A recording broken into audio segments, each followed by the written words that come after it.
special City Council meeting of May 11th, 2010. Let's all do the Pledge of Allegiance first. I pledge allegiance to the flag of the United States of America and to the republic for which it stands, one nation, under God, indivisible, with liberty and justice for all.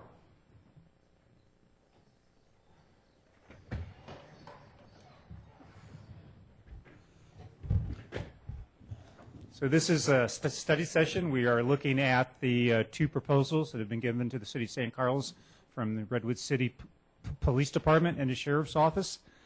Before we get started, I will have our City Manager, Mark Weiss, make some intro comments for us, and then we'll get going. Thank you. Mr. Weiss. Thank you, Mr. Mayor. Members of the City Council, as you know, subsequent to the failure of Measure U last November, City Council authorized staff to pursue and investigate regional public safety models. And in doing that, the city staff met with neighboring cities and with the county with respect to police, which is what we're here to discuss this evening, to solicit interest in alternative business models that we might consider that would be more efficient and more effective in the delivery of public safety in San Carlos. Tonight we have, we're happy to represent to you that we have received two proposals. Those are contained within your packet, and we've extended the opportunity this evening for the City of Redwood City and the County Sheriff to explain their proposals, present those to the City Council, answer any questions that the City Council might have at this juncture. Now I should mention that this is a work in progress.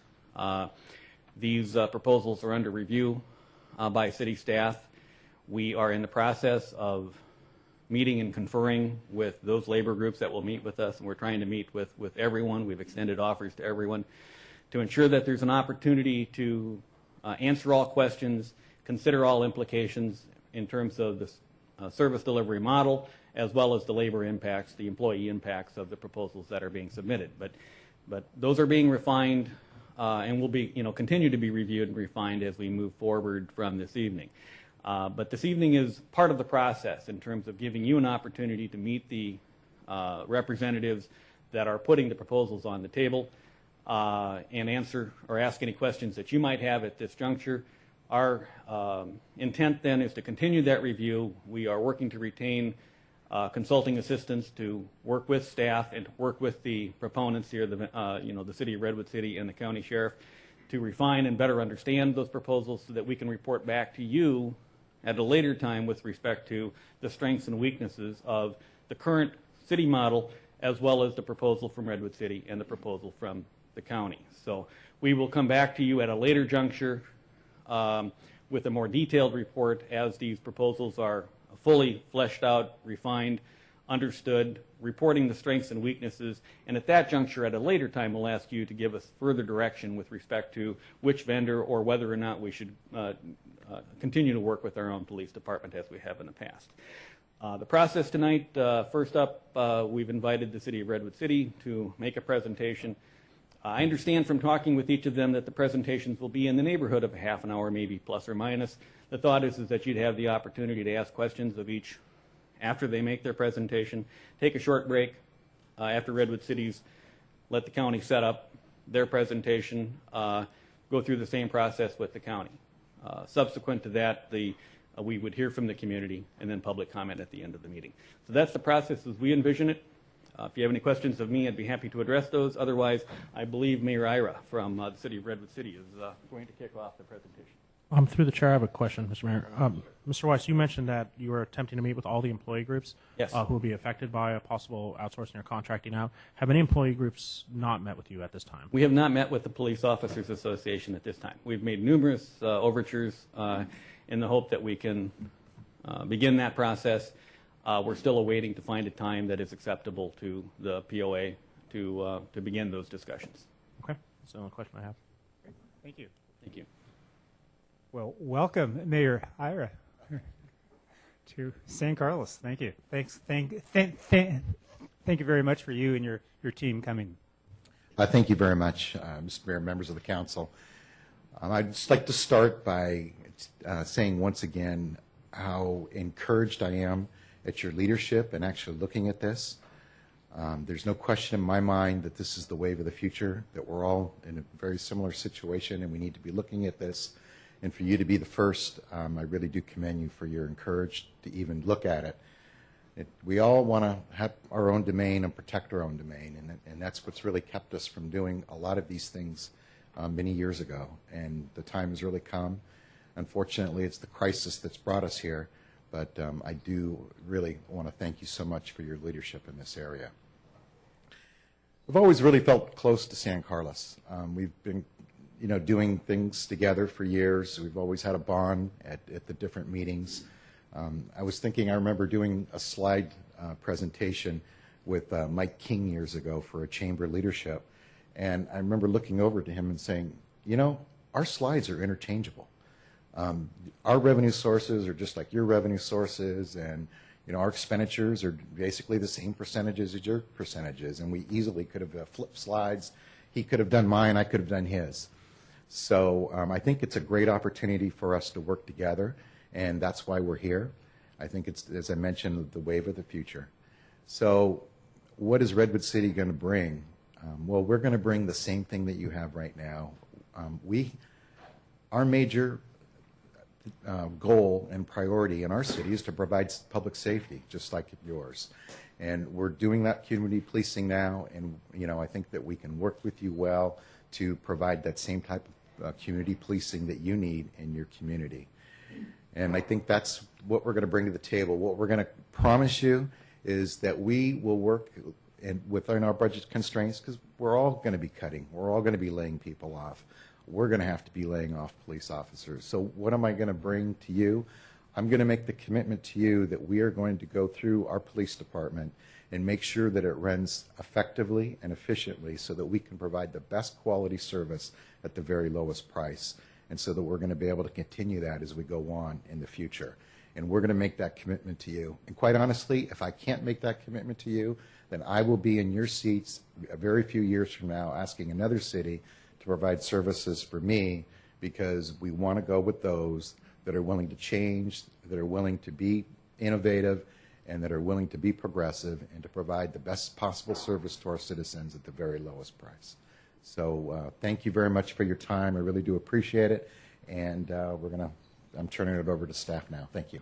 Thank you.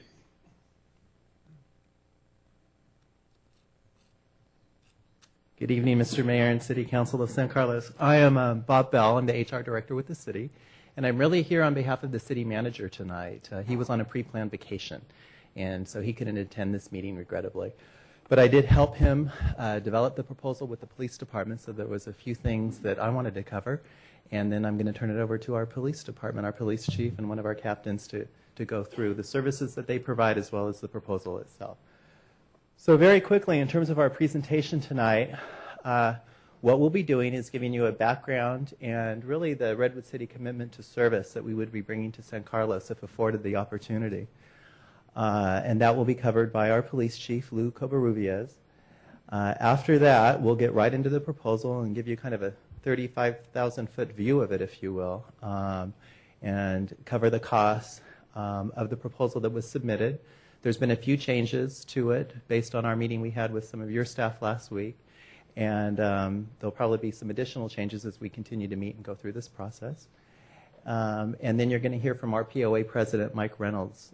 We involved both our POA and our PSA in developing this proposal because we knew they were key stakeholders. And then we'll be available for a Q&A at the end of the presentation.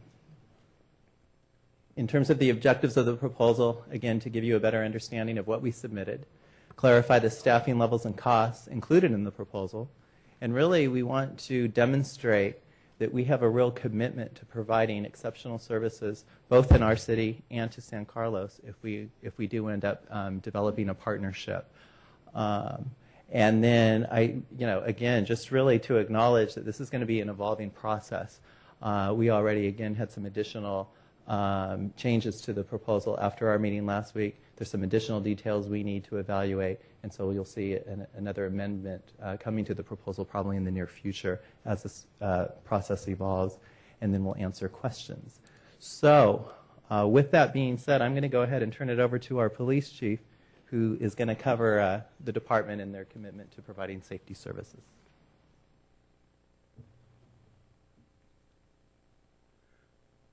Thank you, Bob. Good evening, Mayor Royce, members of the City Council. Thank you for considering the Redwood City Police Department as a possible policing partner and for giving us the opportunity to present our proposal.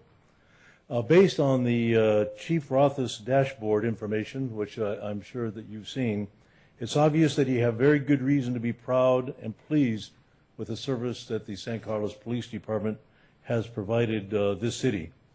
They've done a great job. And before I begin my presentation regarding the slides, I'd like to point out that if our departments were to merge, that your officers would be joining a department that's equally professional, proactive, and productive. As you can see here, we have some of the same specialized units that some of the agencies have, but I put them up first because we are very interested in prevention in our city. The implementation of the truancy program began before my tenure at Redwood City, but I've given a special emphasis because some years back I read a study that indicated that if young people are kept in school through grade school, that they increase their chances of graduating from high school 80%.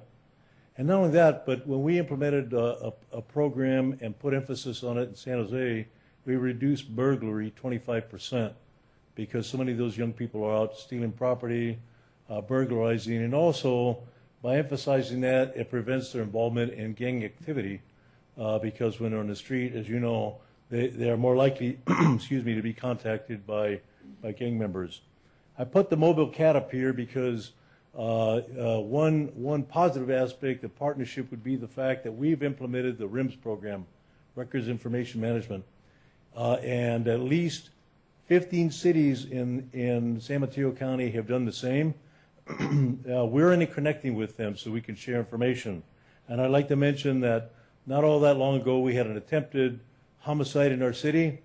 By checking your RIMS program, we identified some suspects that had been stopped by a San Carlos police officer, and we subsequently were able to expedite the arrest of those suspects because of the information we were able to gain through the citation that had been issued in your city. So I'm pointing that out as a system that we already have integrated together and which we can improve if we were to partner up in the future. And then finally, that we emphasize traffic enforcement in our city because it's such a heavily traveled corridor, and we would do the same in your city if we became your partners. This first slide here, a 5-year history of all Part 1 crimes. Part 1 crimes are those crimes that the FBI has identified as the most serious crimes, excuse me. That's homicide, robbery, aggravated assault, rape, larceny, theft, burglary, vehicle theft, and arson, as I said before. And you can see that in the last 3 years, the Redwood City Police Department has worked very diligently to reduce all of these crimes. Next slide. As you can see here, this shows the history of homicides in Redwood City by calendar year. And here again, you can see that since 2005, 2006, in the last 3 years, again, we have managed to reduce those homicides to 1 a year. And our street crimes team, which has been very, very diligent in working the gang violence that had been occurring, has done a great job of their prevention work and also of impacting these crimes. Not to say that they couldn't rise in the future sometime, but the fact is that we've managed to keep them down, and it's our intention to keep working in this fashion. These are the property crimes, and here again you can see a drop in burglary, larceny, theft, and vehicle theft, and arson. And again, you can see a slight rise in 08, 09. I attributed that to the impact of the budget cuts. And not only that, but the focus that we've all had because of the budget, which is somewhat distracting. But again, once we get past this current budget adjustment, we intend to refocus again and continue to do everything we can. And I'm bringing my experience to bear, having worked in other environments, in order to continue to reducing these crimes. Juvenile diversion program, I point this out because we have a strong prevention attitude with regards to juvenile delinquency.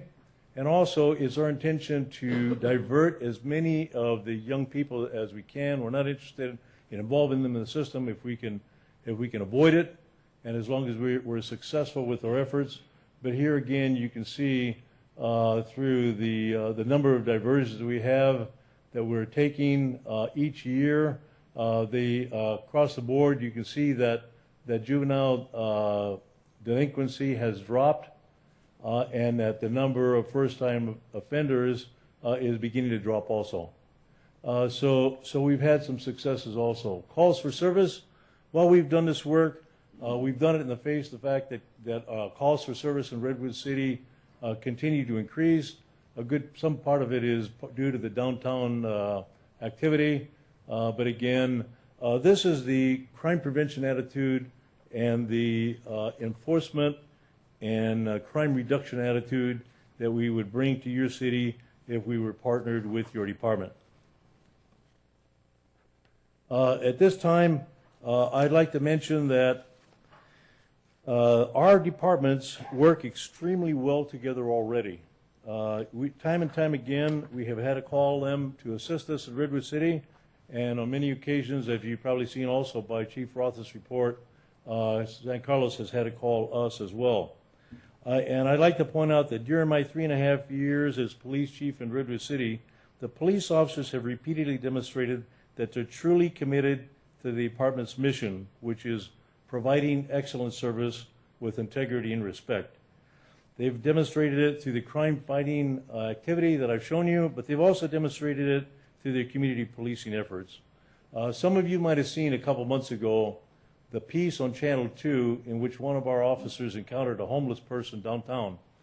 After he learned the individual's history and how he lost his home and lost his job and so forth, that officer took the time on his own to find him a job at a mobile home park and also to find him some housing at the park where he had him employed as a maintenance person. This is the same officer, by the way, who a year earlier arrested a gang member after a lengthy foot pursuit downtown after the gang member had stabbed a young person near our train station. I don't know if you noted that in the paper. But the point I'm trying to make is that the officers emphasize community policing, and of course that started long before I came here. And I don't want to give credit to the person who started that because he's going to be competing with us with this proposal here in a few minutes, Carlos Bolaños.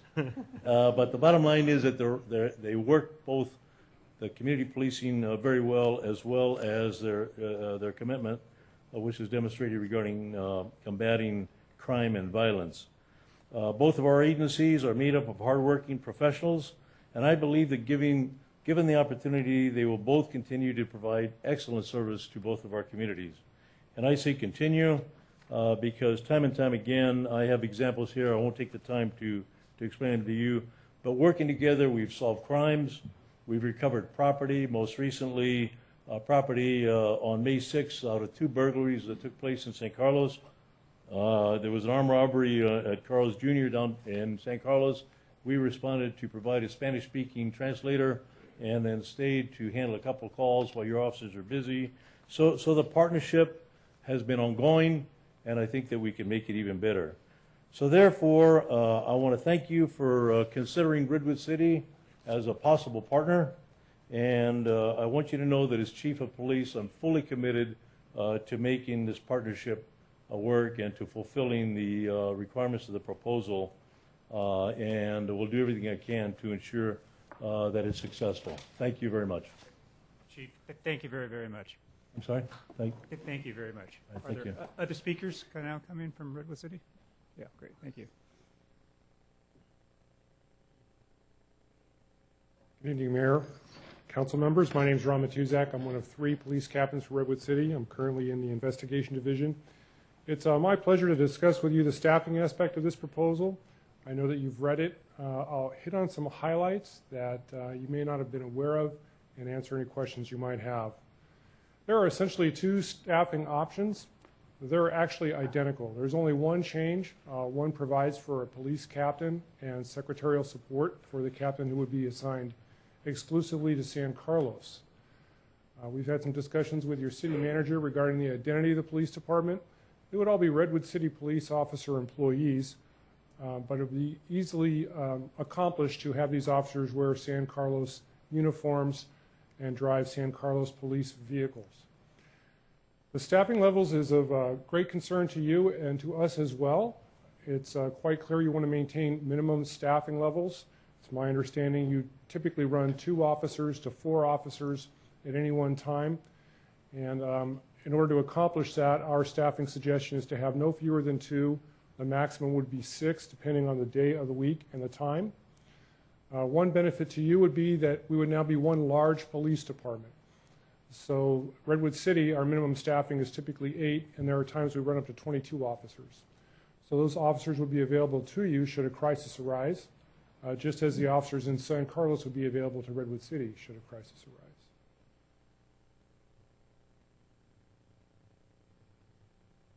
In order to reach that staffing level, we had to charge a pretty substantial amount of overtime. You have approximately 24 uniformed police officers working the streets right now for you. And we're proposing to do this with 16 officers plus 1 motor officer. So although we could hit your shift minimums, there's no way we could maintain those in times of sickness, injury, or training without adding a substantial overtime component. So you're seeing that reflected right here. Also, we did not drill down on the records. It says division. I'm sure it's a records unit. That's a ballpark guesstimate as to how much it would cost to absorb that. And you probably know you're currently in a contract with the Menlo Park Police Department to provide dispatching services. That contract runs through November of 2011. So that would be an opportunity for us to engage in conversation with you to take over that function when your contract with Menlo Park expired. This proposal does not include booking fees, jail access fees. I think actually there is no more booking fees. It's the jail access fees or laboratory fees. For Redwood City, those are somewhat substantial. They might be a bit lower for you, but depending on the exact cost, and we're in communication with your staff, that might have to be absorbed by the city of San Carlos. City of Redwood City would assume risk management and HR services for the city of San Carlos in relation to the police department. And that last bullet point must be from HR. Actuarial evaluation on workers' comp liability and general liability is recommended within the first year of the contract. This is a bad part. It has to do with the money. You see the initial proposal, cost option 1. I think that's somewhat unrealistic if we were going to fill those overtime shifts as you would wish us to do in order to maintain your shift minimums. So with 2,000 additional OT hours, which is roughly 200 shifts for our 10-hour days, you see the cost of that. And then option number 2 varies only due to the fact that that would include a police captain and a secretary.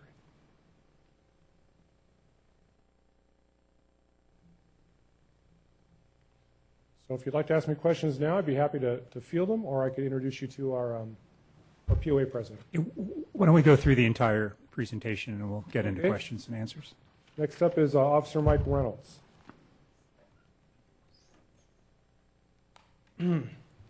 Mike, welcome. Thank you. All the important people said all the good stuff. So I'm just going to try to give you a little bit of perspective of the officers and our supervisors. I represent the Redwood City Police Officers Association, and tonight I'm actually speaking on behalf of the Redwood City Police Sergeants Association as well. So the officers that we have and sergeants that we employ at the Redwood City Police Department are a diverse group of men and women and who are motivated by the honor of serving our community through law enforcement. As you heard, our mission statement is providing excellent service with integrity and respect. And that mission statement was actually developed years ago by the police department, including and asking the officers and sergeants in part how they felt that their police services should be delivered to the community. And that's the mission statement that they came up with. That's the feeling that the officers wanted and the sergeants wanted to convey to the citizens each time they went out on a call. And that kind of stands as our goal as we go out on a shift each day, no matter what our job is. Officers and sergeants in Redwood City we're somewhat unique and forward-thinking in terms of police work and the services we provide.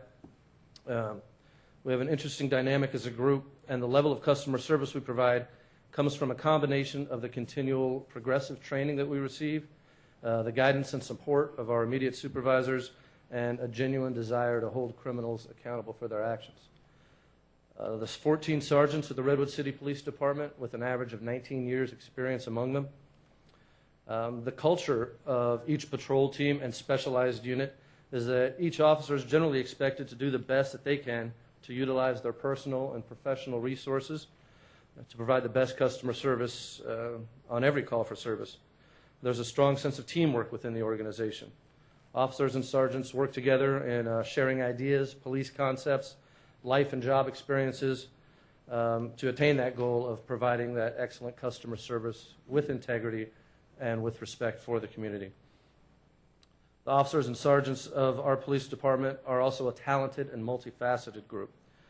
Due to a general philosophy that proactive police work yields the most effective results in the effort to prevent and reduce crime in the community, officers and sergeants are encouraged to employ creative thinking and thorough problem-solving methods in the performance of our duties.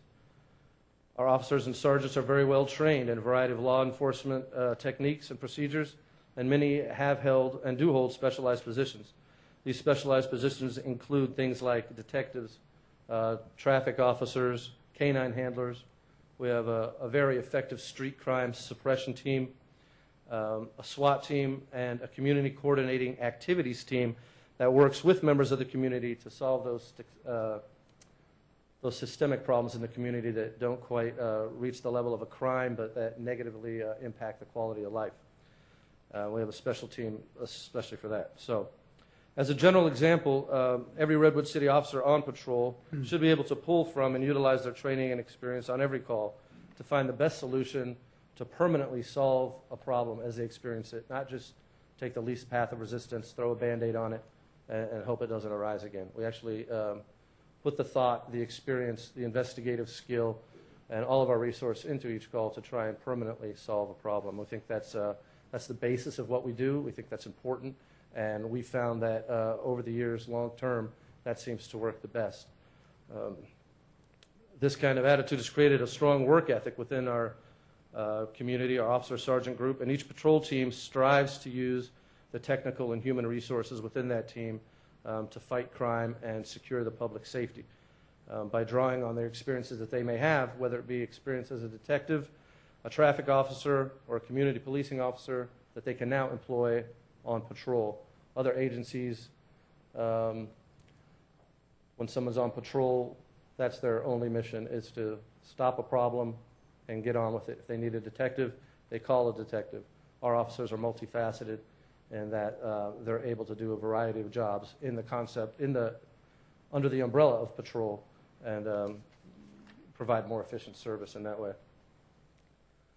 So this comprehensive method of delivering police services works so well, as you heard from the chief, that the working relationship between San Carlos and Redwood City is really nothing new. It's been going on for years. Due to the fact that our cities are immediate neighbors with no third party in between, we've been able and eager to assist and work with the San Carlos Police Department on numerous occasions. And many of those have resulted in the apprehension of and conviction of criminals that are working in San Carlos.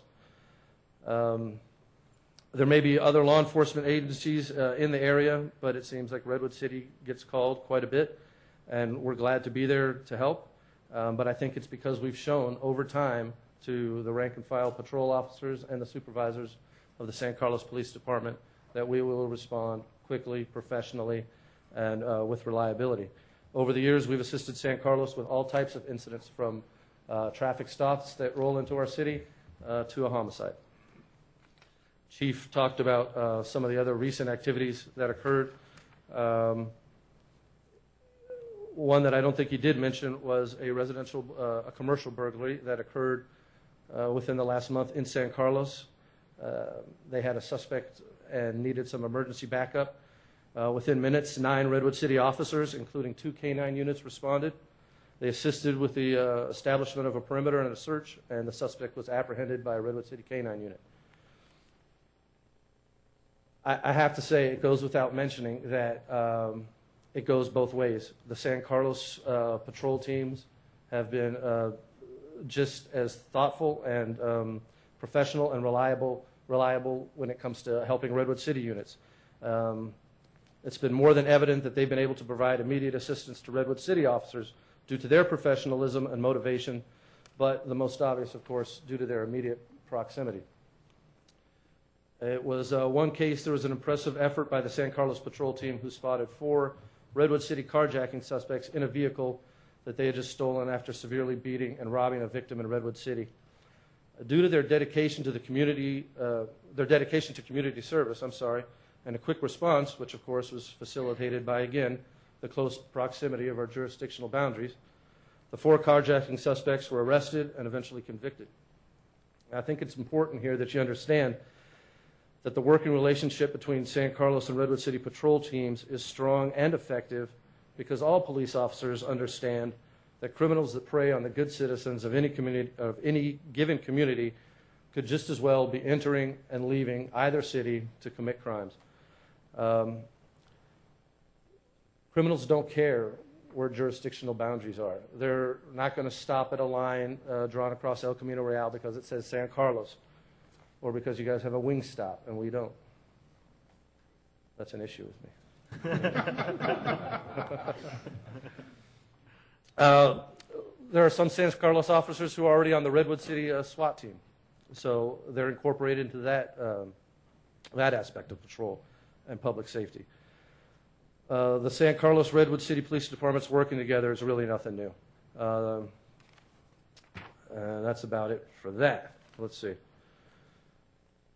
So clearly, Redwood City is able to draw on its resources and a larger number of officers in an emergency situation and be in San Carlos in a matter of minutes, very quickly, due to the fact that our cities border each other.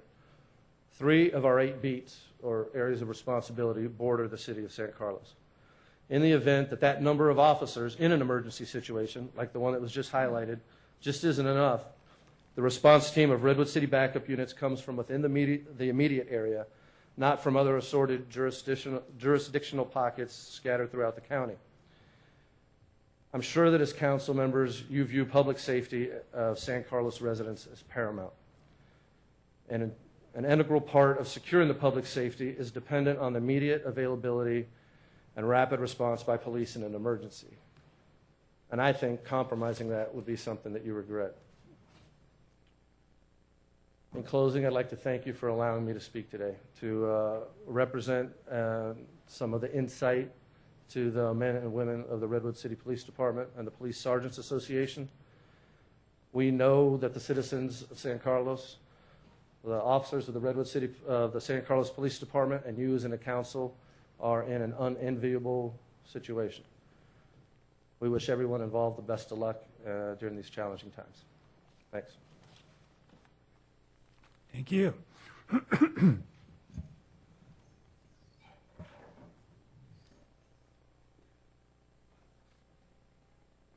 All right. Well, one last thing I wanted to mention, and then we're here to obviously answer questions for you, is in the proposal there is a timeline. And that timeline assumes a lot of different events would fall right into place. But really what we were trying to communicate with that are some of the key milestones that we would need to go through if the contract happens to be awarded to Redwood City. And obviously as we continue to meet, other things will come up. I worked for the city of Burlingame previously, and when they merged fire departments with Hillsborough, it was quite the process to go through. So we know it's quite an undertaking, and obviously we're committed to going through that process.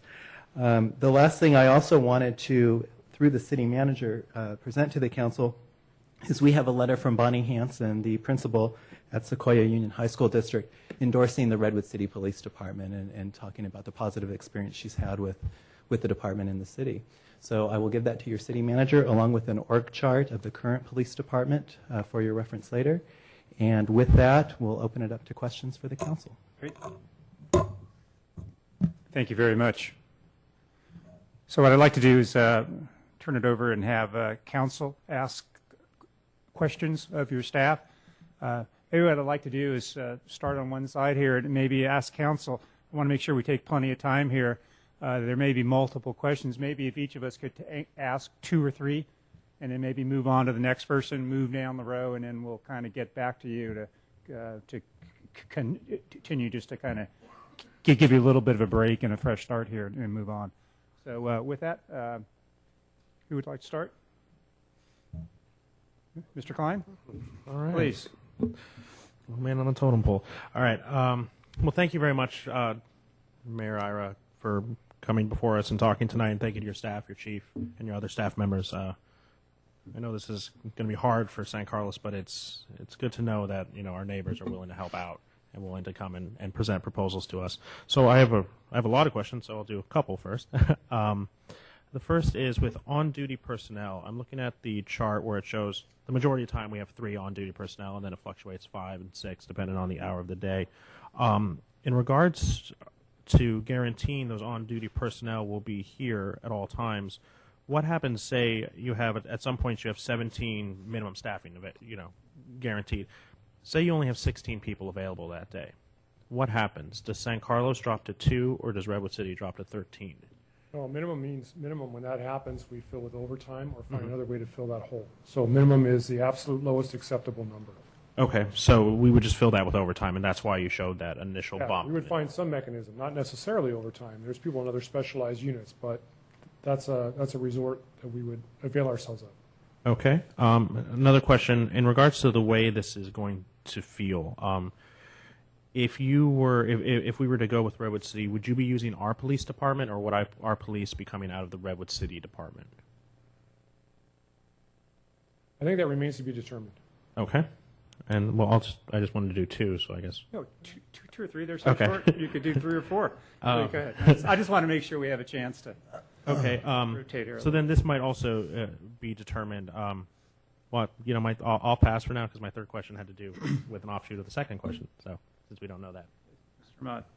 So one request I have, there was a discussion point that 3 of Redwood City beats border our city. At some point in time, for future reference, if you could provide us with a map of those beats so that we would know where they are, that would be tremendous. I was curious, just in terms of the status of your Police Officers Association agreement with Redwood City. Has it just been signed? Is it new? Is it continuing? It is a 1-year deal, 2-year deal. Could you give me some idea of what the current state is? The POA MOU has 2 years to run, Mike? Or 2012. 2012? I think it's July. Okay, Great. And 2012, perfect. September. Perfect. And this may actually be a question for Mr. Maltby or anybody else. When there was discussion of jail access fees or lab fees, do we have my assumption is regardless of whether we stay or if we go with a partner for our policing services, those fees will probably stay the same. No, county would waive that for you. The county would waive. Yeah, you'd be under the county umbrella, so in their proposal, unless they've changed their mind recently, they would waive those. Understood. But was your question more to the fact that if we were to go with Redwood City, our It fees would be should be exactly about the the same. same as if we stayed in San Carlos, Exactly. correct? Okay. Well, Great. they would stay the same unless the sheriff begins to raise the fee depending on the sheriff's costs and so forth. So there might be some increase, but they'd be generally the same. But it would be across everybody. Same is true with the lab fees. They recently advised us they're going to raise the lab fees 3% because of the cost of living factor. So they wouldn't necessarily stay the same, but they would raise them depending on their expenses. Great. I will pass at this moment. Mr. Caselli? Thank you, gentlemen, for coming. Again, as been said, Mayor Ira, please convey back to your council the thanks of this body again, stepping up, and as you indicated, we might be courageous. You're also very courageous to come up and to try to merge this situation with us, and we all are in the same boat. So a couple of quick questions, and I'm not sure whether it be the chief or Captain Matusak. You indicated there'd be 16 officers and 1 motor officer is the proposal, and we have approximately 24 officers now. I would assume that would mean that approximately 8 officers and possibly command staff would then not move over. Is that an assumption? Or would possibly command staff drop down and then there'd be maybe instead of 8 officers, perhaps 10 officers drop off? Yes, that's correct. The people that we would bring from San Carlos to Redwood City would not enter Redwood City PD above the rank of police officer. And we would only hire the number of officers that we need to fulfill this agreement. Okay, so in effect, our 2 commanders and our police chief would be eliminated from this proposal then? Under option either 1 or 2, it escapes me now, one option calls for you to have a police captain and a secretary. Okay. So that would be a bit different than the other option. I understand. What about support staff? We have police service technicians and community service officers and so on. Would those also be eliminated under this proposal? No, under the proposal, I believe it calls for 3 community service officers and some part-time people as well. Okay, so there'd probably be some, again, attrition, should we say, or whatever, however word you want to use. You probably wouldn't be taking all our support staff with over to the proposal. Yeah, that's very difficult to say because we're in the same budget crunch you are in, Sure. and presently we have some CSOs that are in danger of layoff, so it's difficult to answer. Okay. I just had one more on the same sort of area here, and I know this is very difficult, and I know it hasn't probably been fleshed out, but the seniority situation is obviously that's going to be. I don't know if it's going to be difficult or not difficult. Do you have any just off the cuff idea of how that might work? I think I think I can say with confidence that the existing POA in Redwood City would prefer that everyone who joins the department joins at a level lower than currently existing officers. I mean, you're at a Morton's Fork here. I recognize what a difficult position you're in. Okay, so basically, no matter if they had 20 years with San Carlos, they'd basically be the newest kid on the block if they went to Redwood City. That's correct. Okay. I have a couple others, but I'll yield. Sure. Mr. Kovacs? I think Mr. Grisilli's questions probably answered what I'm looking at, but you know, I'm trying to look at this thing from 30,000 feet, if you will, and I'm looking at it in terms of years ago when, many years ago, when Belmont and San Carlos combined fire departments and called it South County Fire. I'm going back that far. The idea was you know, they eliminated some stations, but the real savings was 1 chief instead of 2 and so forth. It was the management part of it. So what I'm looking at here is, in your opinion, what you're proposing in terms of patrol officers versus what we have currently, your proposal of our current investigation staff versus what you're proposing. And then what we have in terms of current oversight of the department versus what you're proposing. And in those areas, where is it that we're saving the money? I think I heard from what you answered, Mr. Grisilli, is we lose 2 commanders and we lose a chief, although this idea of a captain and a secretary is kind of like a chief. Exactly. And that's where fat, I hate to use the word fat, but whenever you merge, you're right. That's exactly where the excess is. It's in command staff. Right now we have 2 police chiefs and until recently 5 captains between the 2 of us. So you don't need that to run a police department the size of Redwood City and San Carlos combined. You're saving the money on command staff. You're also saving the money because you're having less police officers, less sworn. You mentioned that we'd be cutting, however many, 8 officers. And we're making that up with overtime, but remember there's no benefits associated with that. So there's some cost savings there as well. I'd like to say that we would be guaranteeing you that your the officers who work here would be properly supervised through our own sergeants in some cases.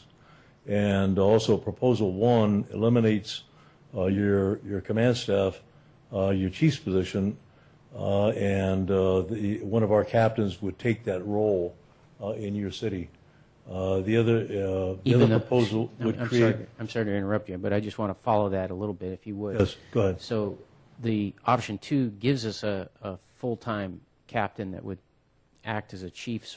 Exclusively to San Carlos. Exclusively to San Carlos. But Okay. I'm sorry, Chief, to interrupt you, but to go back, would you explain that a little bit further about the captain that would be? Well, if you chose not option to 1. add the position of a captain or an acting chief, as you indicated, and a secretary, then there would be additional cost savings because one of our current captains would take responsibility for managing the resources in San Carlos.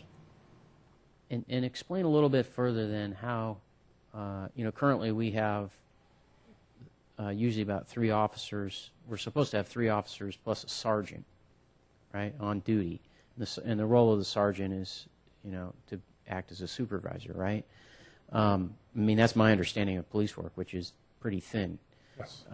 But can you explain to me then if we were to go with your proposal, we're going to have 3 patrol officers most of the time. And I also take it, this is sort of a side question, it looks like there's some overlap sometimes in these hours. Yeah, certainly in a 4-10 schedule, you have a considerable amount of overlap because you're working 10-hour shifts. Okay. So 3 10-hour shifts, 30 hours, 24-hour day. Okay. So who's supervising the patrol officers in our city under your proposal? Well, our proposal calls for 2 additional supervisors. Currently, I believe you have 5, so that's 2 out of 5. We typically have 2 and sometimes 3 or 4 sergeants on duty in Redwood City. Again, we're just looking at Redwood City and San Carlos as one large police department. So those 2 or 3 sergeants, everyone's working a little harder. They might have 2 or 3 more officers to supervise on their shift than they did prior to this agreement taking place.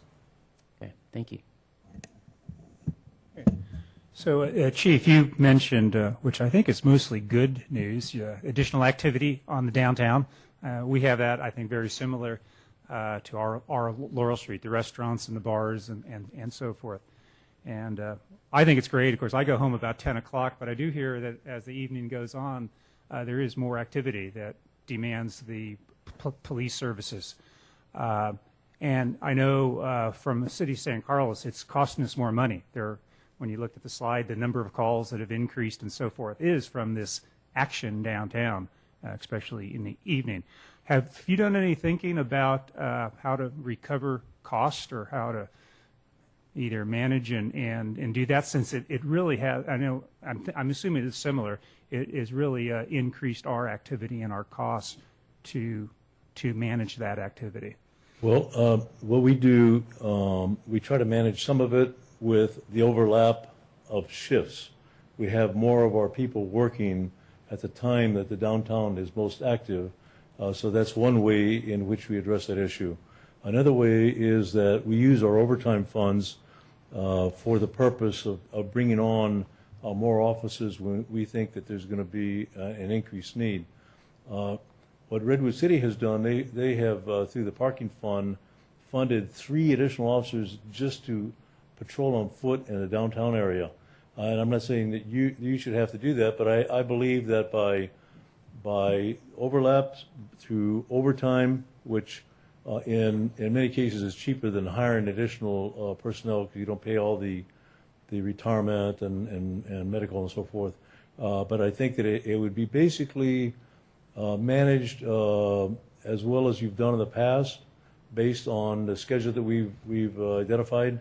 And I think that we might have to flex a little bit. And there are times when we pull somebody off a specialized unit to work that area.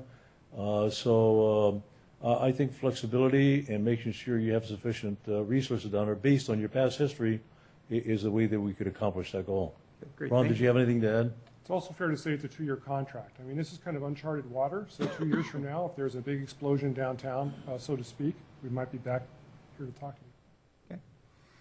And another question, you mentioned, I think it was Ron, that you talked about overtime. Our overtime used to be about $250,000 per year. We're spending $500,000 on overtime the past year or two. you mentioned an additional $180,000 of overtime, if I understood you, for San Carlos. So we're up around $700,000 on a budget of $7 million. My reaction is, one, cost. It's 10% of the overall budget. That's a lot. And secondly, my main concern is burnout. I mean, these officers, and it's usually not all the officers. It's usually, 20 or 30% of the ones that are doing all that overtime. true. So I was hoping that when you have a department of versus 30 in our department, you have 130, that we would be able to spread work and minimize overtime, not so much only cost, but also burnout. So what did I miss with overtime? Are we going to be working people that hard and spending $700,000 on overtime in San Carlos? Is that what I heard? It is what you heard. It is a work in progress. We could minimize that by hiring more police officers. So remember, you have 24. We've hired 16. There's got to be a considerable difference there, and we're making up that difference in overtime. Rather than 16, we could propose 20, and far less overtime. But overtime is something that can wax and wane, and we can control. We prefer not to hire and dismiss police officers. So your recommendation is that amount of overtime is the most cost efficient with our size? That's our best guess as I stand before you this evening, yes. Okay, thank you. Mayor, I'd like to add something to that. One of the things that I'm focusing on in Redwood City is increasing our reserve force, and we're at 10 reserves at this time. They're tremendously helpful. We hired our first level 1 reserve, which is a reserve officer that can work in a patrol car and not have to be accompanied and guided by a police officer. Now, that reserve will probably be using them for events, downtown, that sort of thing. But it's my intention to do something that we've done for years in San Jose, and that's create a pay job situation where the officers who choose to work and the reserves work for a set price, $69 as I recall, for officers per hour or somewhere in that area. It's much cheaper than the time and a half you pay for overtime, and I'm doing it. I'm moving that direction to avoid the burnout issue, because so far in Redwood City, people have been willing to work, and there may be instances where San Carlos officers may want to work overtime there, and some of our officers over here. But to avoid that issue in the long run, I think that we need to establish something that'll save all the cities, just as it does San Jose, tremendous sums of money by having a regular pay schedule. Okay. Mr. Grocott, you start at this end, work the other way this time. So I have 2 other questions I want to look at. The first one has to do with the type of policing that Redwood City does, and I don't know. So I'll ask it this way. We've never really talked about this as a council, but I think there is some understanding in this community of what we want of police officers. And the way I would put it from this council member is I want a police force that treats residents like residents and criminals like criminals, and the residents who want to be criminals get treated like criminals. So what that means, to flesh that out a little bit, is an officer pulls over someone who's going a little too fast on their way to work because they're late, maybe gives them a warning because they live in town and says, this is your town too, slow it down, let's be safe. Lets the guy go. But a criminal gets treated like a criminal ought to be treated. And it seems to me that's kind of the police force that we have right now. You see these guys downtown, they treat you right, you treat them right, you look them in the eye, and so forth. I see a lot of our officers, for instance, at the Plantation Coffee Shop where I go every morning, and these guys are coming in on their break or getting ready for their shift or whatever. They talk to me and I talk to them. They're friendly guys. And that's what I would expect out of our police officers. I don't know what to expect out of Redwood City. Maybe you could talk to that a little bit. Well, I can tell you this, that we received many letters of compliment regarding the actions of our officers.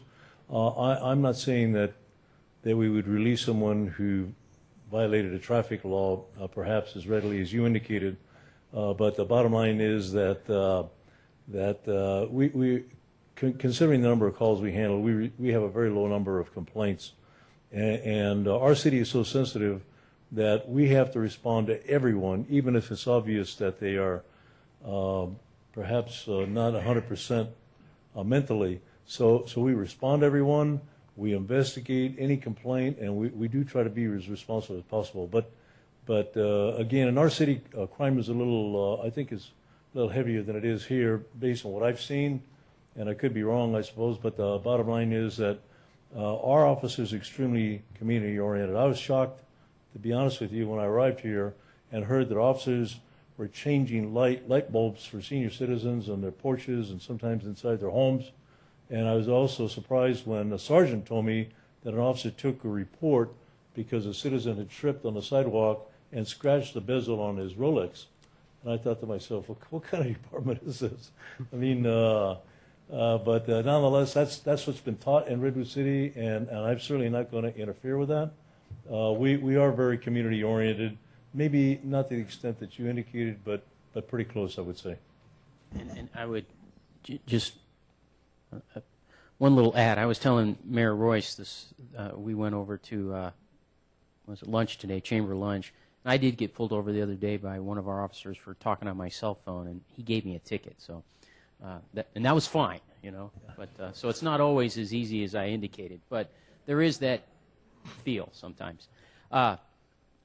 My second question is this, and I've said this to our city staff. I don't know if you could speak to this. Maybe this is for Mayor Ruskin or your city manager.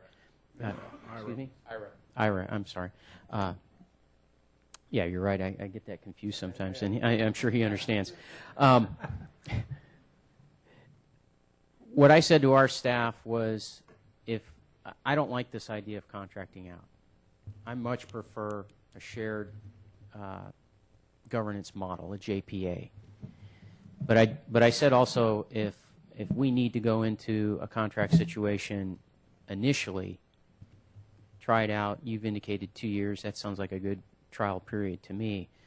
But I'm just wondering, is anybody thinking about something that would perhaps go that would go towards the shared governance model, a JPA of sorts, as opposed to just, you know, you bring us your bill of goods and we write a check to you and pay for it? I don't know, maybe Bob, do you have any answer for that? I really don't have an answer for that. I know that in the discussions with Peter Ingram, our city manager, we were looking at, for now, just kind of a contract for services model with the city of San Carlos. If we move towards a JPA model, obviously that would require further discussion with our council, with our POA and the employees in the department. I also know, just again through my experience in doing a JPA model in Hillsborough and Burlingame with their fire department, that was a really extensive process. So one thing we might want to take a look at is, if we move towards a 2-year contract model, then what are the steps and the measures we're going to want to look at to see if we want to move towards a formal JPA and involve the appropriate stakeholders at that time. So that would be one way to go about that process. So do I hear in your answer that there's some, there's at least an acceptance of that idea, of exploring that idea during the 2-year period? I think, man, it's nuts we don't have a Metropolitan Police Department. So I'm a strong supporter of a JPA. I will caveat that with certain cities, of which I would include you in one of those cities. So, but yeah, we would definitely explore that. I think that's what we should be doing, and I think that's what we should be doing for fire services as well. So definitely we would be looking at that. Thank you. Mr. Bell, I'm sorry. Could you? This is probably your question. I'm sorry. Apologize. Do you have any concept of assuming that the 16 officers and the 1 motor officer would move over, what the salaries and benefits comparison would be? Yes. In terms of our salary and benefits in Redwood City, the salaries are higher, and our benefit levels, well, I believe you have a 2-tiered retirement plan. So we do not have a 2-tiered retirement plan. We have the 3% at 50 with single highest year. And so they would all be eligible for that per the current contract we have with our POA. Is the salary, and I don't mean to tie you down, is it 5% higher, 10% higher? Or you know what? I apologize. I put you on the spot. And, you know, I should have looked up those numbers before I got here tonight, and I didn't, but I know it's higher. And I have my file. I could take a look and tell you in just a few minutes. if Okay, you'd like. thanks. I appreciate that. You know, the other question, and I guess maybe Chief, this might be for you or Captain Matusak. You know, sort of a little bit different spin on what Councilmember Grocott said. Your city is about, I think it's 75,000. 76,000. 76,000, we're 30. You have a very diverse community. There's no question about it. Our community isn't as diverse. Right. When you work in a certain environment, I mean, in a way, it's almost like working for a certain company, ABC company, and you get a certain environment that you're working in every single day. And then you get transferred over to company, DEF company, and they have another environment. It's a different situation. Do you anticipate any situations where your officers, or our officers, to be quite honest, might, you know, you've been working in a certain system for a number of years, you're veteran officers and so on, and you come into a situation and it's not 180 degrees different, but it's different because you're moving into a different area. Or you feel that, and again, maybe you said this already, I don't mean to have you repeat it, I apologize, that police work is police work, whether it's in San Jose or in Redwood City or in San Carlos. I don't know. I'm a little concerned that, you know, like I said, just working in a certain environment, in my own experience, working in certain companies and moving to other companies. Well, I would say that our officers, I can't speak for the St. Carlos officers. Understand. I don't know them well, but I could say that our officers, because of the environment in which we work with, as you indicated, all different types of groups. Sure. So therefore, I don't see any problem with them working in your community at all. Mm-hmm. For example, we have a very high-priced home area here in Redwood City and out at the shores. We handle calls out there for the most part without complaint. Mm-hmm. And yet at the same time, we have to address the area of Middlefield Road where we have more recent arrivals and a lot. We have the parolees all along the El Camino and so forth. So I've really not seen a problem with the flexibility, the need for flexibility and adjustment on the part of the officers here. Basic police work is basic police work Well, it's for not- all intents. Well, the police work is the same. Right. However, it's the relationship with the community, I think, that you're emphasizing more. Right. And I think that our officers could flex to that. And your officers work with us quite often. They come in, we had a major disturbance downtown. They came in to assist us, and they had no problem doing what had to be done in terms of the enforcement aspect. So I think that because of the area in which they work here, there are many similarities in many of the areas in each of our cities. Thank you very much, Chief. Mr. Bell? I'm sorry, did I catch you before you found it? No, I found it. And I was just doing the calculation. Now I have total comp figures, and this is as of February 3rd. Not February 4th? No, February 3rd. So that was the day I did this math. But anyway, and I know our department hasn't had any increases since then. But we're looking at, in terms of total comp figures, our city pays 20.3% more than San Carlos. A lot of that has to do with our PERS rates. I don't know what your PERS rates are, but I'm assuming with the two-tiered system, you probably have lower rates than we do. That's, again, an assumption on my part. So just to put it in dollars, and again, I'm not saying this is the salary. I don't know what a salary of our police officer is. Right. But let's just take a number of 100,000 just to make it. Are you saying that if a police officer makes $100,000 in base pay here, he'll make $120,000 if he goes to work? No, I'm saying that if the police officer's total compensation package Okay. was $100,000, that He'll includes have base pay 120. benefits, PERS, et cetera. And Yes, it would be so 120. the pay itself would be some percentage of that. And we're not Right. sure what that Right. what that number That's is. what I'd have to drill down in. That's okay. I'm just trying to get a picture of Yeah. of the benefits and the Right. total compensation. Thank you. I appreciate that. Mr. Mott? Sure. Chief, I'm going to try a different tack on the community policing. A third try. What I hear from folks that they appreciate about San Carlos Police is they know what cars are supposed to be on the streets. They know, those lights are supposed to be on. They know the kids that are on the bicycles.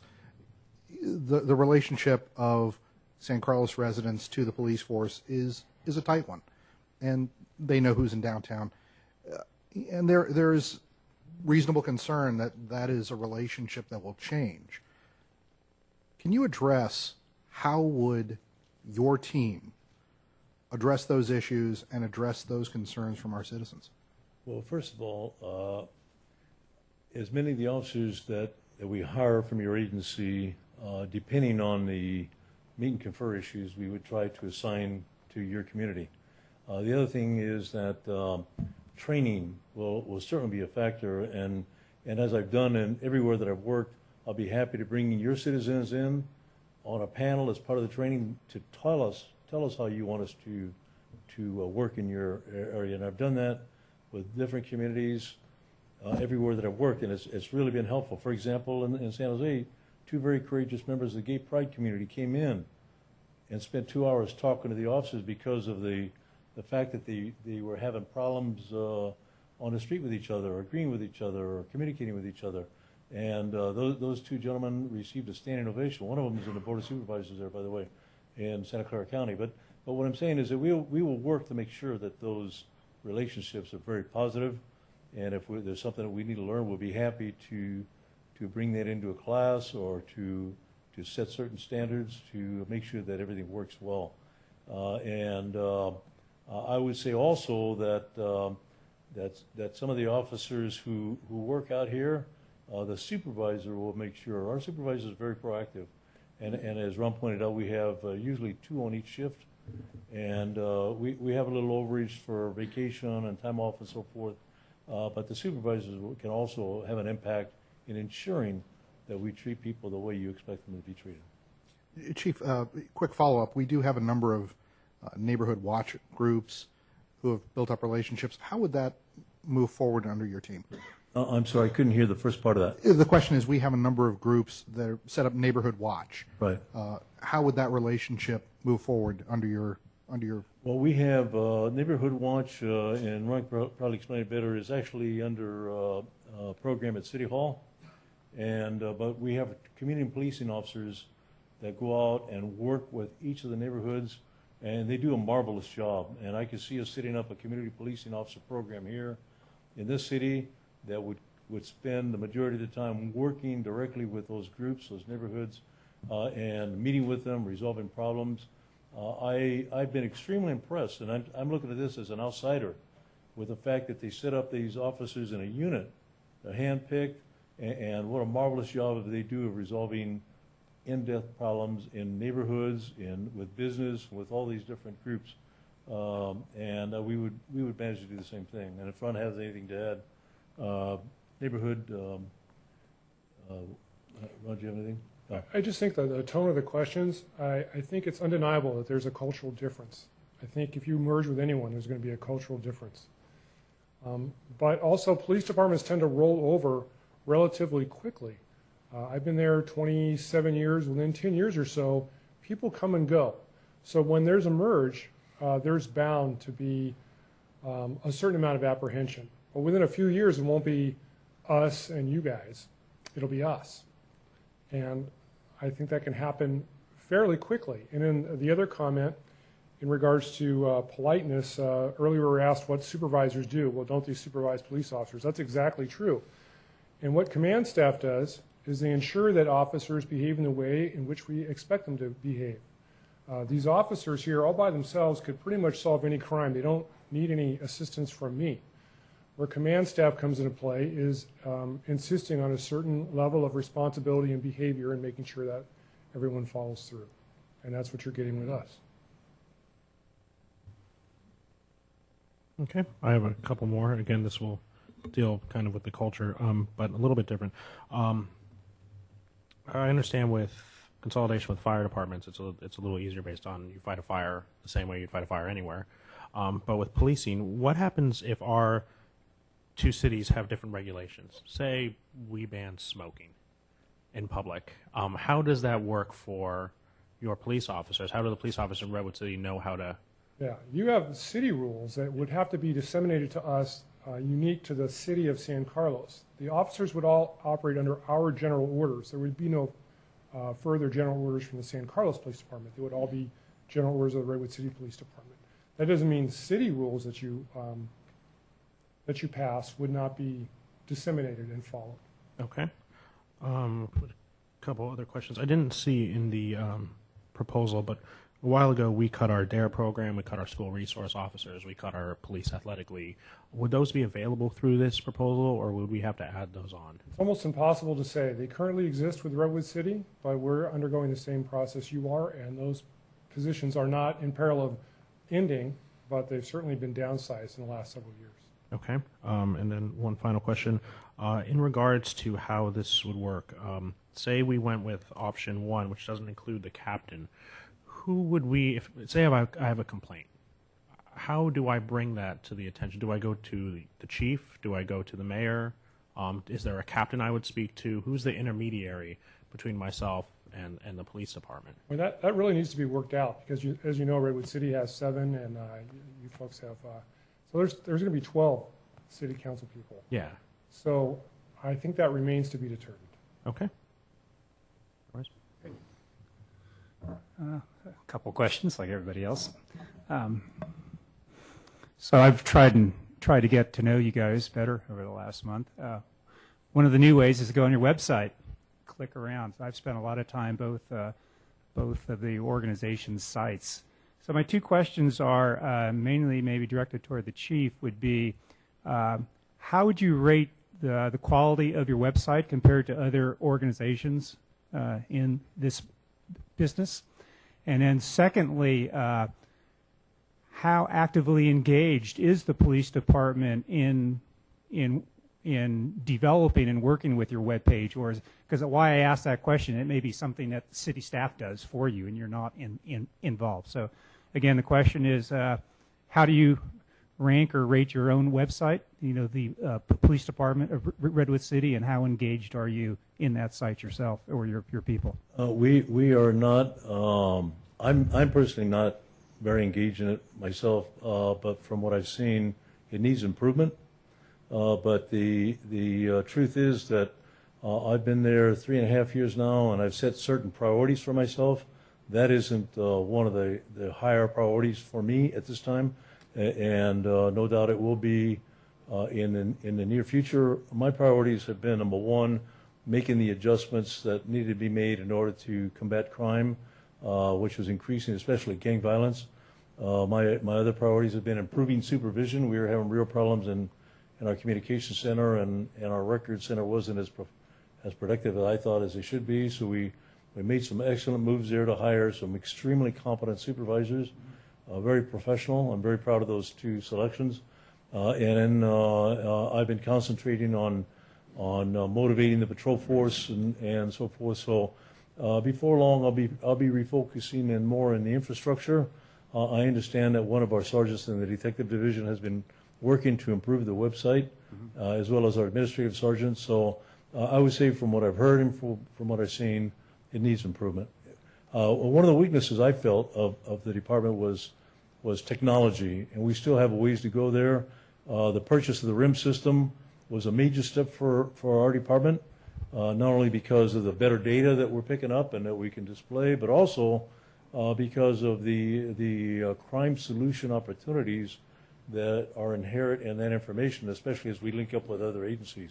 So, I try to prioritize what changes I'm bringing about, and that, as I mentioned, was not one of my higher priorities, but we're getting there before long. Great. Thank you very much. And then another one would be, and this is for anybody, so how do you, and I'll be honest with you, I'm not really sure how we even do this. How do you measure customer satisfaction? And again, the customer is not the criminals. Customer are the citizens. But, when people call 911 or, someone's house gets robbed, or you help someone with a traffic accident, and just general input, what kind of surveying or customer satisfaction, there's a lot of stats on clearance rates and response rates, but talking to the customer, what kind of input? Do you have a process in place to rate customer satisfaction? Well, I'd like to mention that the city, I believe it's annually, correct me if I'm wrong, Bob, does a survey for all of the departments regarding citizen satisfaction. Good. And I'm very pleased to say that the police department rates quite high in that survey. But that's one of the tools that we use to measure citizen satisfaction. And yet the important one for me is the number of complaints that we receive on an annual basis. because if they begin to rise, or if I see certain individuals that are being complained about, even if we don't sustain it, I think the old philosophy holds true that if there's smoke, there's fire, and we want to get in there and nip it in the bud. But those are two of the tools that we use in the police department. Okay, I think that's great. Thank you. One thing I wanted to clarify is that citizen survey we do, we've been doing it every other year. Okay. And the next time would be at the end of 2010, I believe, if it doesn't get cut in our budget process. Good. Sounds like we'll be doing the same thing. That'd be great. And so kind of related to customers, that's where our citizens are most interested. Are we going to get good service, the same level of service? And so are you open? I know, we'll come up with some measures on service levels, response rates. I mean, there's all sorts of things that the police department we could rate to make sure that we're getting good quality service. Would you be willing to put any performance measures in our contract to the point to where we have 5 objectives? If we meet those objectives, you get paid. If you fail at several of them, there's some kind of discounting or penalty. And if you exceed, we actually pay more. Again, I'm not trying to get into the money item, but I'm trying to put a level of performance incentives that we get top quality service. Are you willing to entertain that? I'm not asking for a If you commitment. let us analyze the data, certainly. I like our odds. I know you shouldn't have brought a comedian to the meeting. I would say this, I can't speak to the financial incentive part, Sure. but I can tell you this. I realize that any time a partnership like this begins, there has to be an adjustment period and a period of time during which we mutually agree upon not only objectives and goals, but also on measurement standards. And certainly I'd be willing to work on that. I'd be willing, first of all, to let you set them, and but I'd like an opportunity to discuss them with you. So I've always felt very strongly you had to be honest about what you can and can't do. But yes, I think we could set standards that would satisfy your community, by which you could measure our work and let us know whether we're doing a good job or we're not doing a good job. And if necessary, at the end of the 2 years, give you ammunition to dump us if we're that bad. Great. That sounds great. Okay. So let's do this. If we could each maybe stop with Andy, work our way down, and one or two more. Okay. I only have 2 stay on questions time. left. Does that sound reasonable? Yeah. I just have 2 questions left. Thank you. And these both might need to be flushed out later, but one is in regards to our fleet. Does the City of Redwood City plan on, if we go through with this contract, purchasing our fleet, or how? Yes? Okay. And the second one is, and I asked this, but I'll ask it in a different question, mainly to the chief, to see which way he's leaning. The way this is being presented, I think there's 2 possibilities. One is that essentially the City of San Carlos, we would be adding 3 beats onto your patrol area. You wouldn't be looking at Redwood City anymore. You'd just be looking at a larger patrol area. That's one possibility. The other is the City of San Carlos could possibly become a substation. If it was up to you as chief, which would you prefer? Which would make more sense to you on a policing standpoint? I'm sorry, but I didn't understand the first part of the question. But regarding the substation, Yeah. if you were to determine that you wanted a captain and a secretary, certainly we'd like to have at least an office and the ability to communicate directly with our headquarters through computer as well as the phone lines and so forth. So in a sense, that would be a substation if you chose to have that. Okay. And what we would also do, if one of my captains took command here, I would want an office for that person too, that it can in a sense be a substation. And there, because of the load that captain would carry, I would want to set specific hours that someone would be in there. If we assigned a secretary, although we couldn't afford to do that without some additional resources, to assign a secretary to be there during the hours that the captain was not there, that might be one way to go. But I think that to satisfy your citizenry that they have immediate access, it might be a good idea to do it that way. Now, did I miss anything in terms of what you said? That was perfect. Okay, All right, great. thank you. I'm just curious, you added traffic to the proposal. Could you speak a little bit to what you anticipate that role being? Ron, do you recall a staffing on the traffic proposal part? Sure, it's been our experience that traffic matters are usually one of the most complained about issues in a community, and we recognize that's probably the case in San Carlos as well.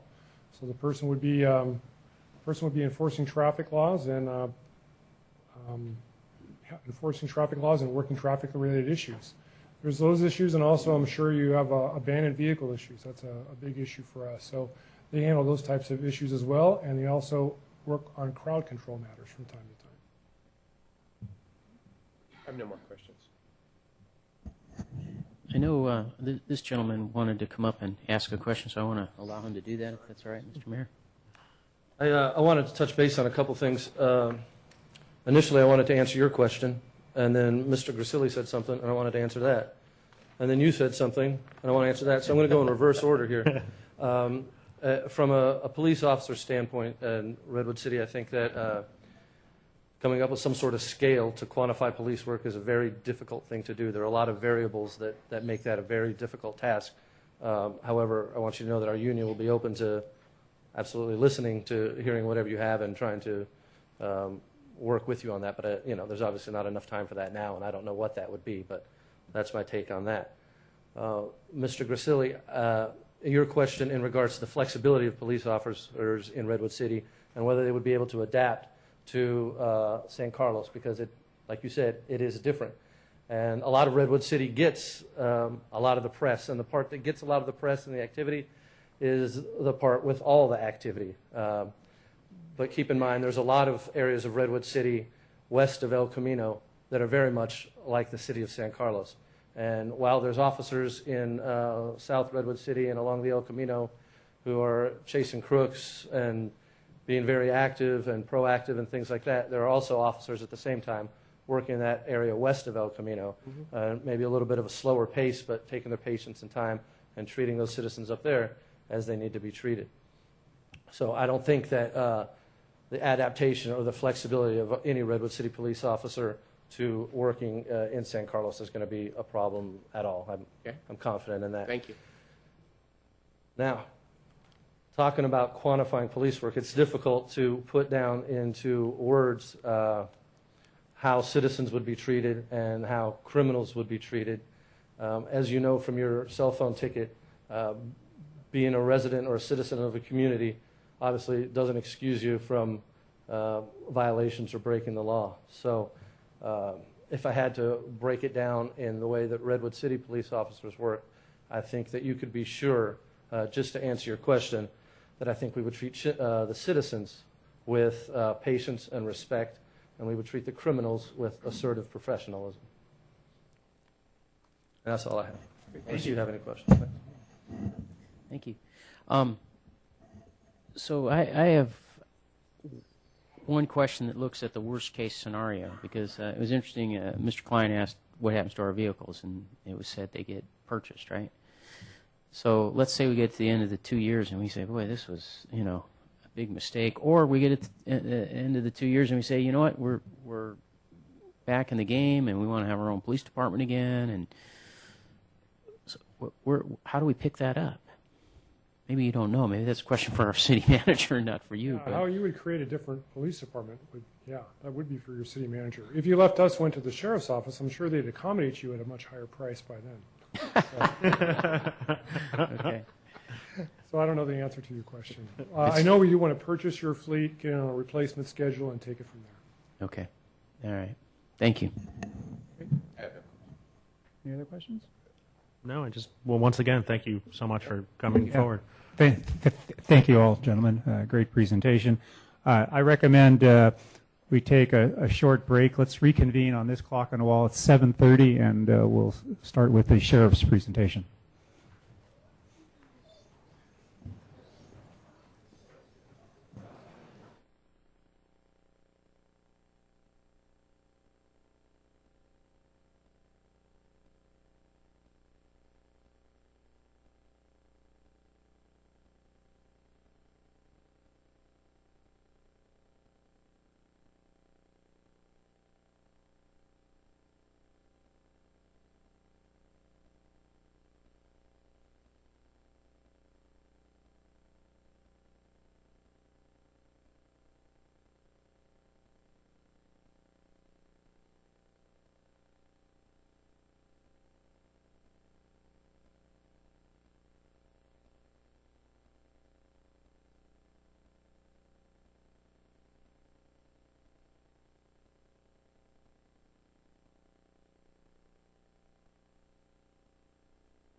So if we could start gathering back in your seats there.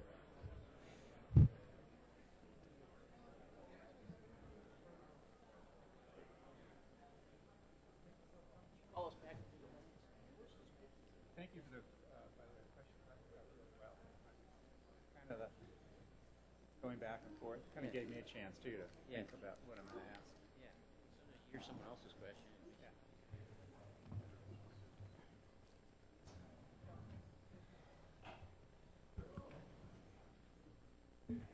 I looked at Carl's. I've got like 30 of these. Oh my God, I looked at you and I thought it was mine. Bologna.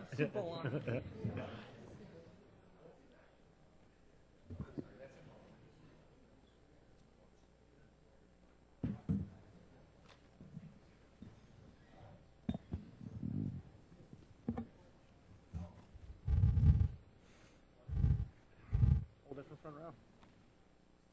Yeah. It's like you swap out baseball teams. Yeah, that's fine. Okay, Council, City of San Carlos welcomes Greg Monks. Welcome, San Carlos. Thank you. Thank you. Good evening, Mr. Mayor and City Council members. Thank you for inviting us here tonight to present our proposal to provide law enforcement services to the City of San Carlos.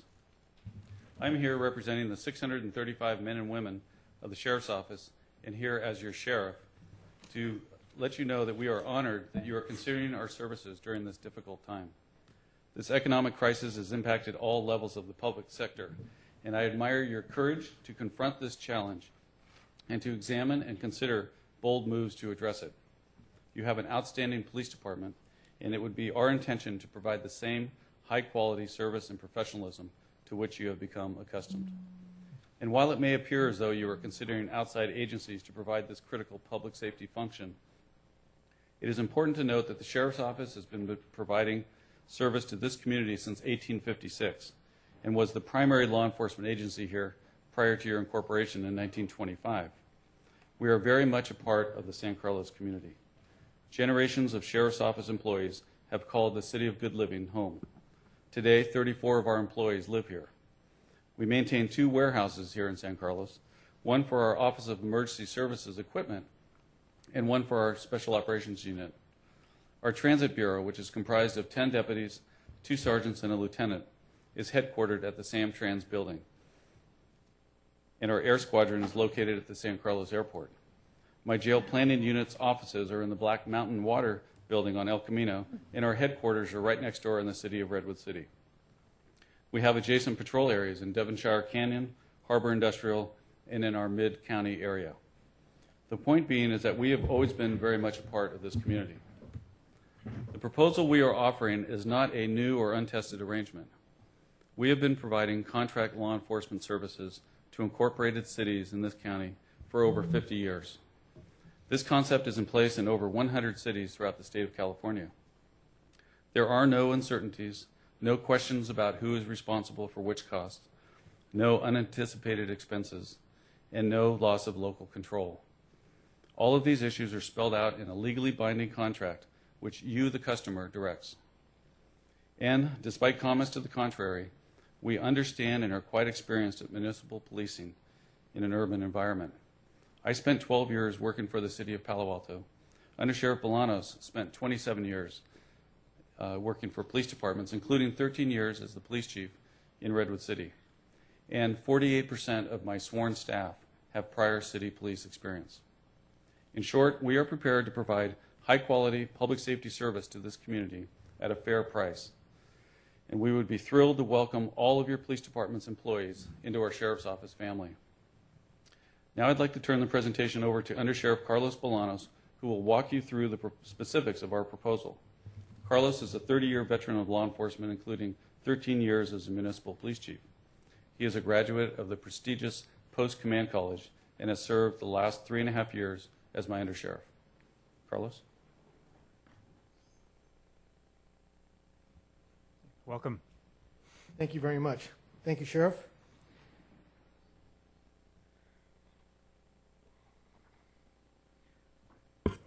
Honorable Mayor and council members, thank you for the opportunity to make a presentation on the Sheriff's Office proposal to provide law enforcement services to the community of San Carlos. I would also like to recognize the members of my proposal development team, Patrol Lieutenant Larry Shoemaker, who's here, Alina Portis, our Deputy Director of Finance and Administration, Rocio Kurtzen, our Administrative Services Manager from the Human Resources Department, and Ginger Bacchus, our Management Analyst.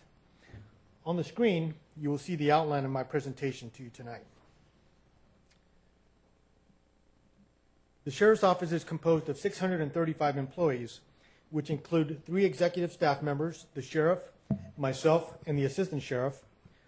Our command staff is composed of 5 captains, a director, and a deputy director.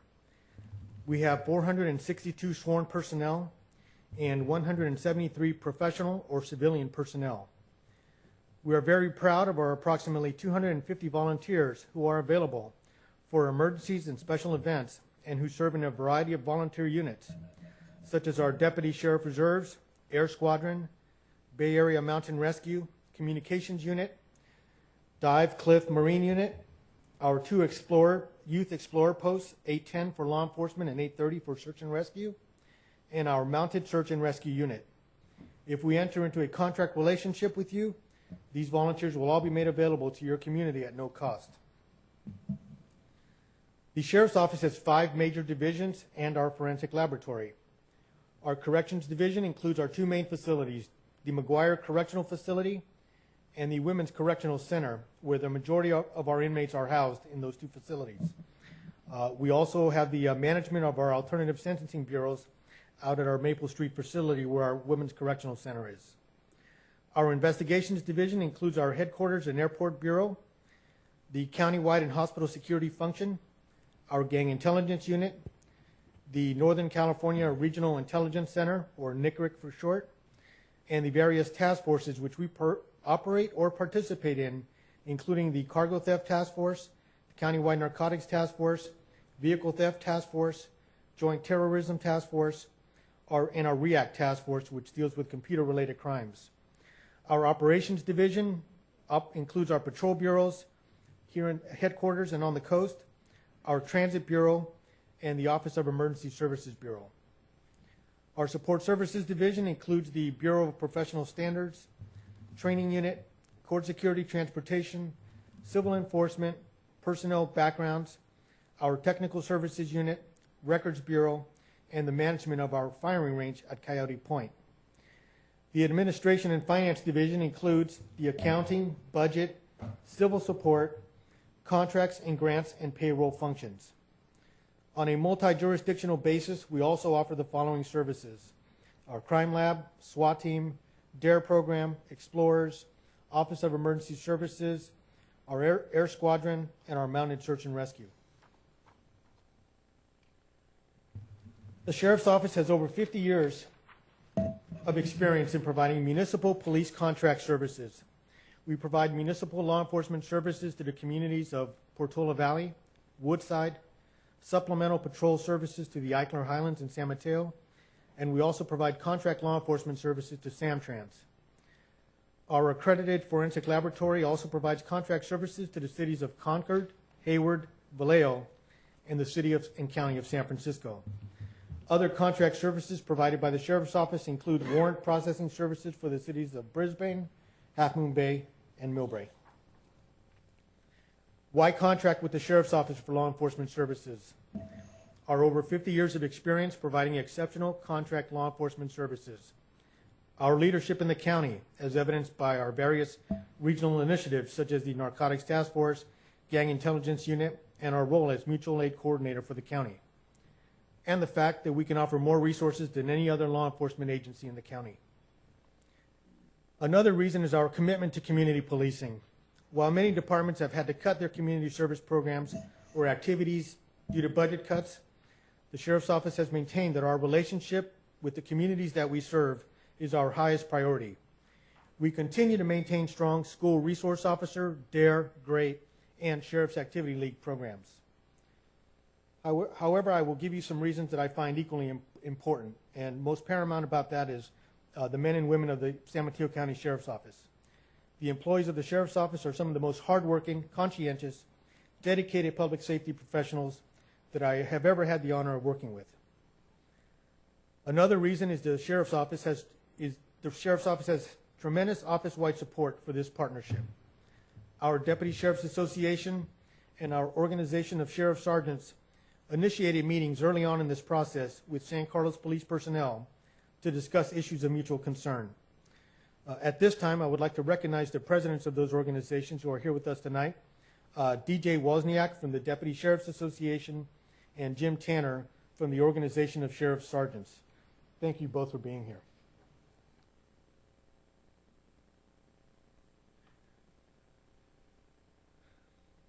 Included in the packets that I provided you, you will find a 3-page document that outlines all of the community events and functions that the Sheriff's Community Policing School Resources Unit provides.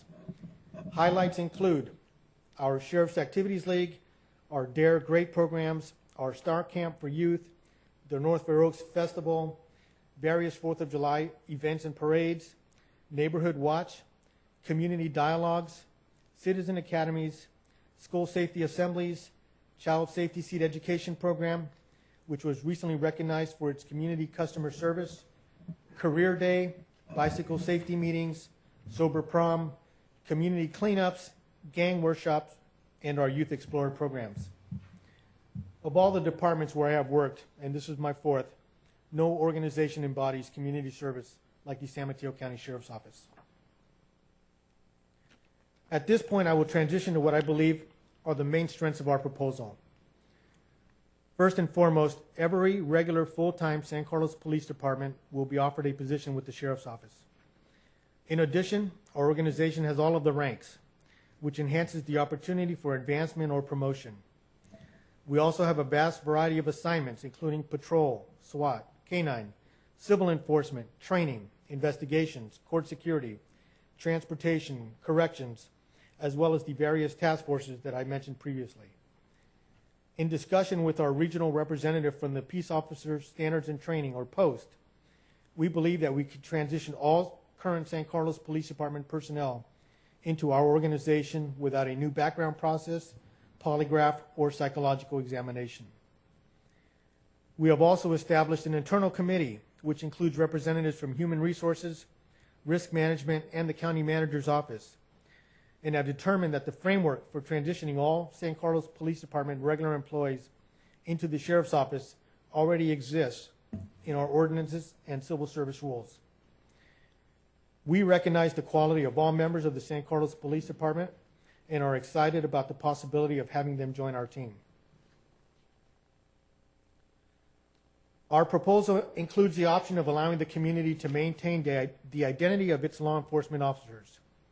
We are open to some blending of the cars and uniforms that the officers use, as well as having some of the current San Carlos Police Department officers continue to work in San Carlos. We believe our proposal has a superior level of supervision.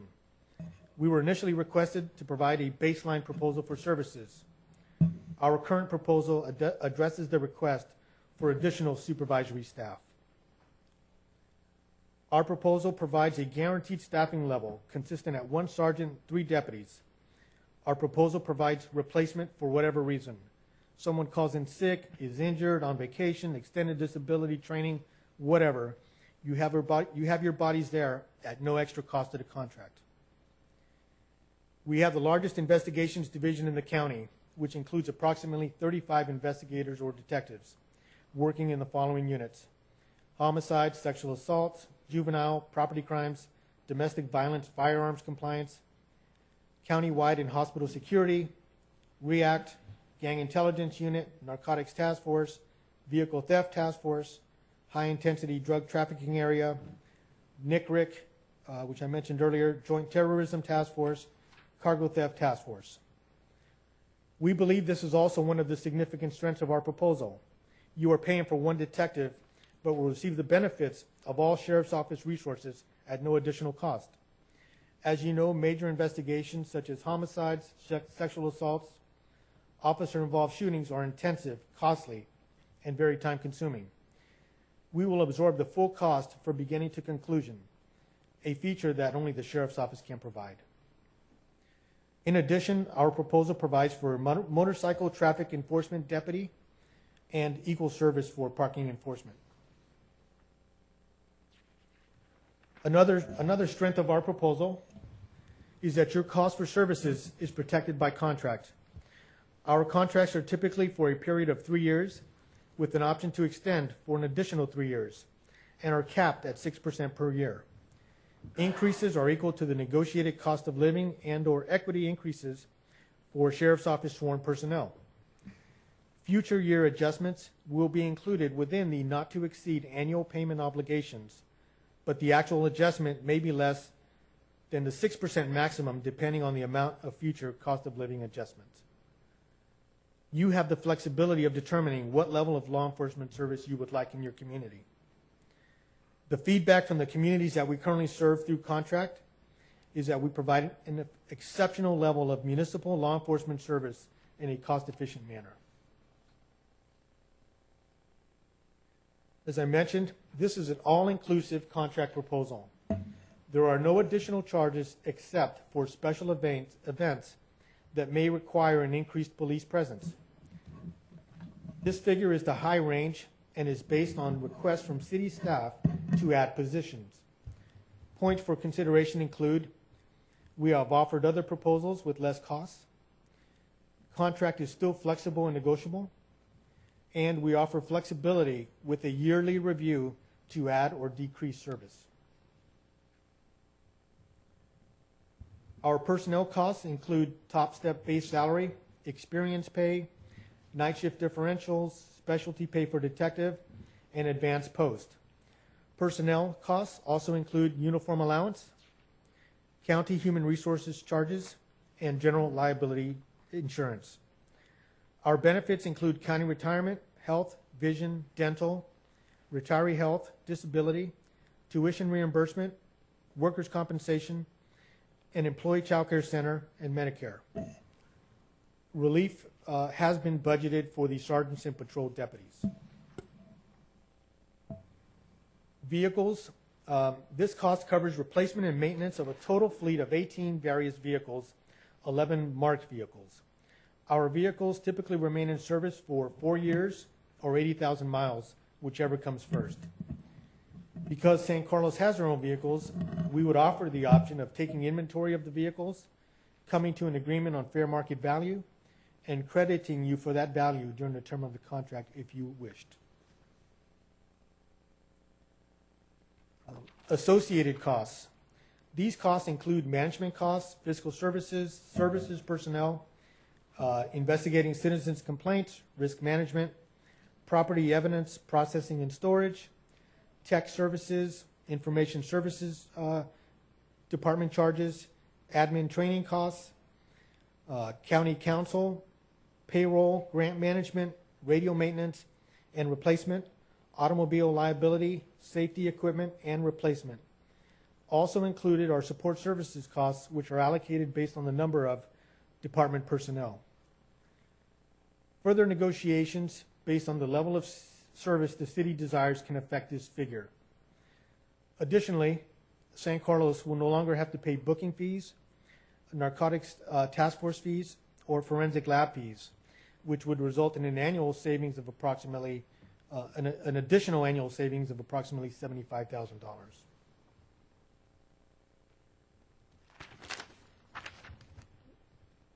We understand that there have been some questions or issues raised by community members and department members during this process. Please allow me to address some of them. Our previous proposal provided for a fewer amount of sergeants. This was based on the city's request for a baseline proposal. The current proposal provides for the requested enhanced level of supervision. There have been concerns voiced about layoffs due to budget cuts and how that would affect any San Carlos personnel who came to the county. We have never had to lay off a sworn officer. We have already met our budget target for the upcoming fiscal year. We will continue to utilize vacancy management and budget monitoring as tools to ensure that we don't have to lay anyone off in the future. We have maintained vacancies in order to absorb any interested San Carlos police personnel to join our organization. A concern was raised at an earlier meeting about deputies leaving San Carlos to go to other parts of the county. That is ludicrous. The only time that would occur would be for a call for mutual aid or some other emergency whereby San Carlos officers would respond to if it happened tonight. The proposed level of supervision would ensure that this is never an issue. Field training and the background process have also been raised as concerns by current San Carlos officers. We have already discussed the development of an abbreviated transition process that does not include a background process and the development of an orientation process whereby we orient new employees to the Sheriff's Office in a supportive and welcoming manner. It has been mentioned that the Sheriff's Office does not enforce traffic laws. That is not true. It is state law that the California Highway Patrol has primary responsibility for traffic enforcement in unincorporated areas. However, in partnership with the California Highway Patrol, we do provide traffic enforcement in our unincorporated areas. In our contract cities where the Highway Patrol does not have primary responsibility, our deputies actively enforce traffic laws. As an example, during the last holiday DUI enforcement period, 7 Sheriff's Office deputies were honored by Mothers Against Drunk Driving for their efforts against drunk driving during this last holiday season. Additionally, the opportunity exists within our proposal for personnel to continue to utilize the San Carlos Police Station if desired. This would allow a place for San Carlos residents to continue to go for service from their police department. This concludes my presentation. Thank you for your time, and at this time we will take any questions you might have.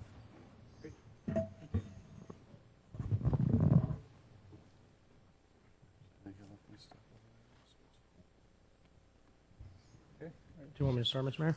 Sure. All right. Well, first off, Mr. Klein. Sheriff Monks and Under Sheriff Bolanos and to your whole staff, thank you very much for coming tonight. I've actually sat with Under Sheriff Bolanos before and gone through this, and it keeps getting more and more professional. It's a nice proposal. Thank you very much for coming. Okay, so let's start with some simple questions. And a lot of these are going to be the same questions I asked previous city because a lot of it's the same issues. For on-duty personnel, in your proposal, it's showing that you are guaranteeing 3-in-1 staffing at all times? Yes. Okay. Now, I know how it works with municipalities, but when it comes to mutual aid, if our neighbors, say Belmont or Redwood City, have an incident where they require more aid, the Sheriff's Department will react just the same way our police officers would, right?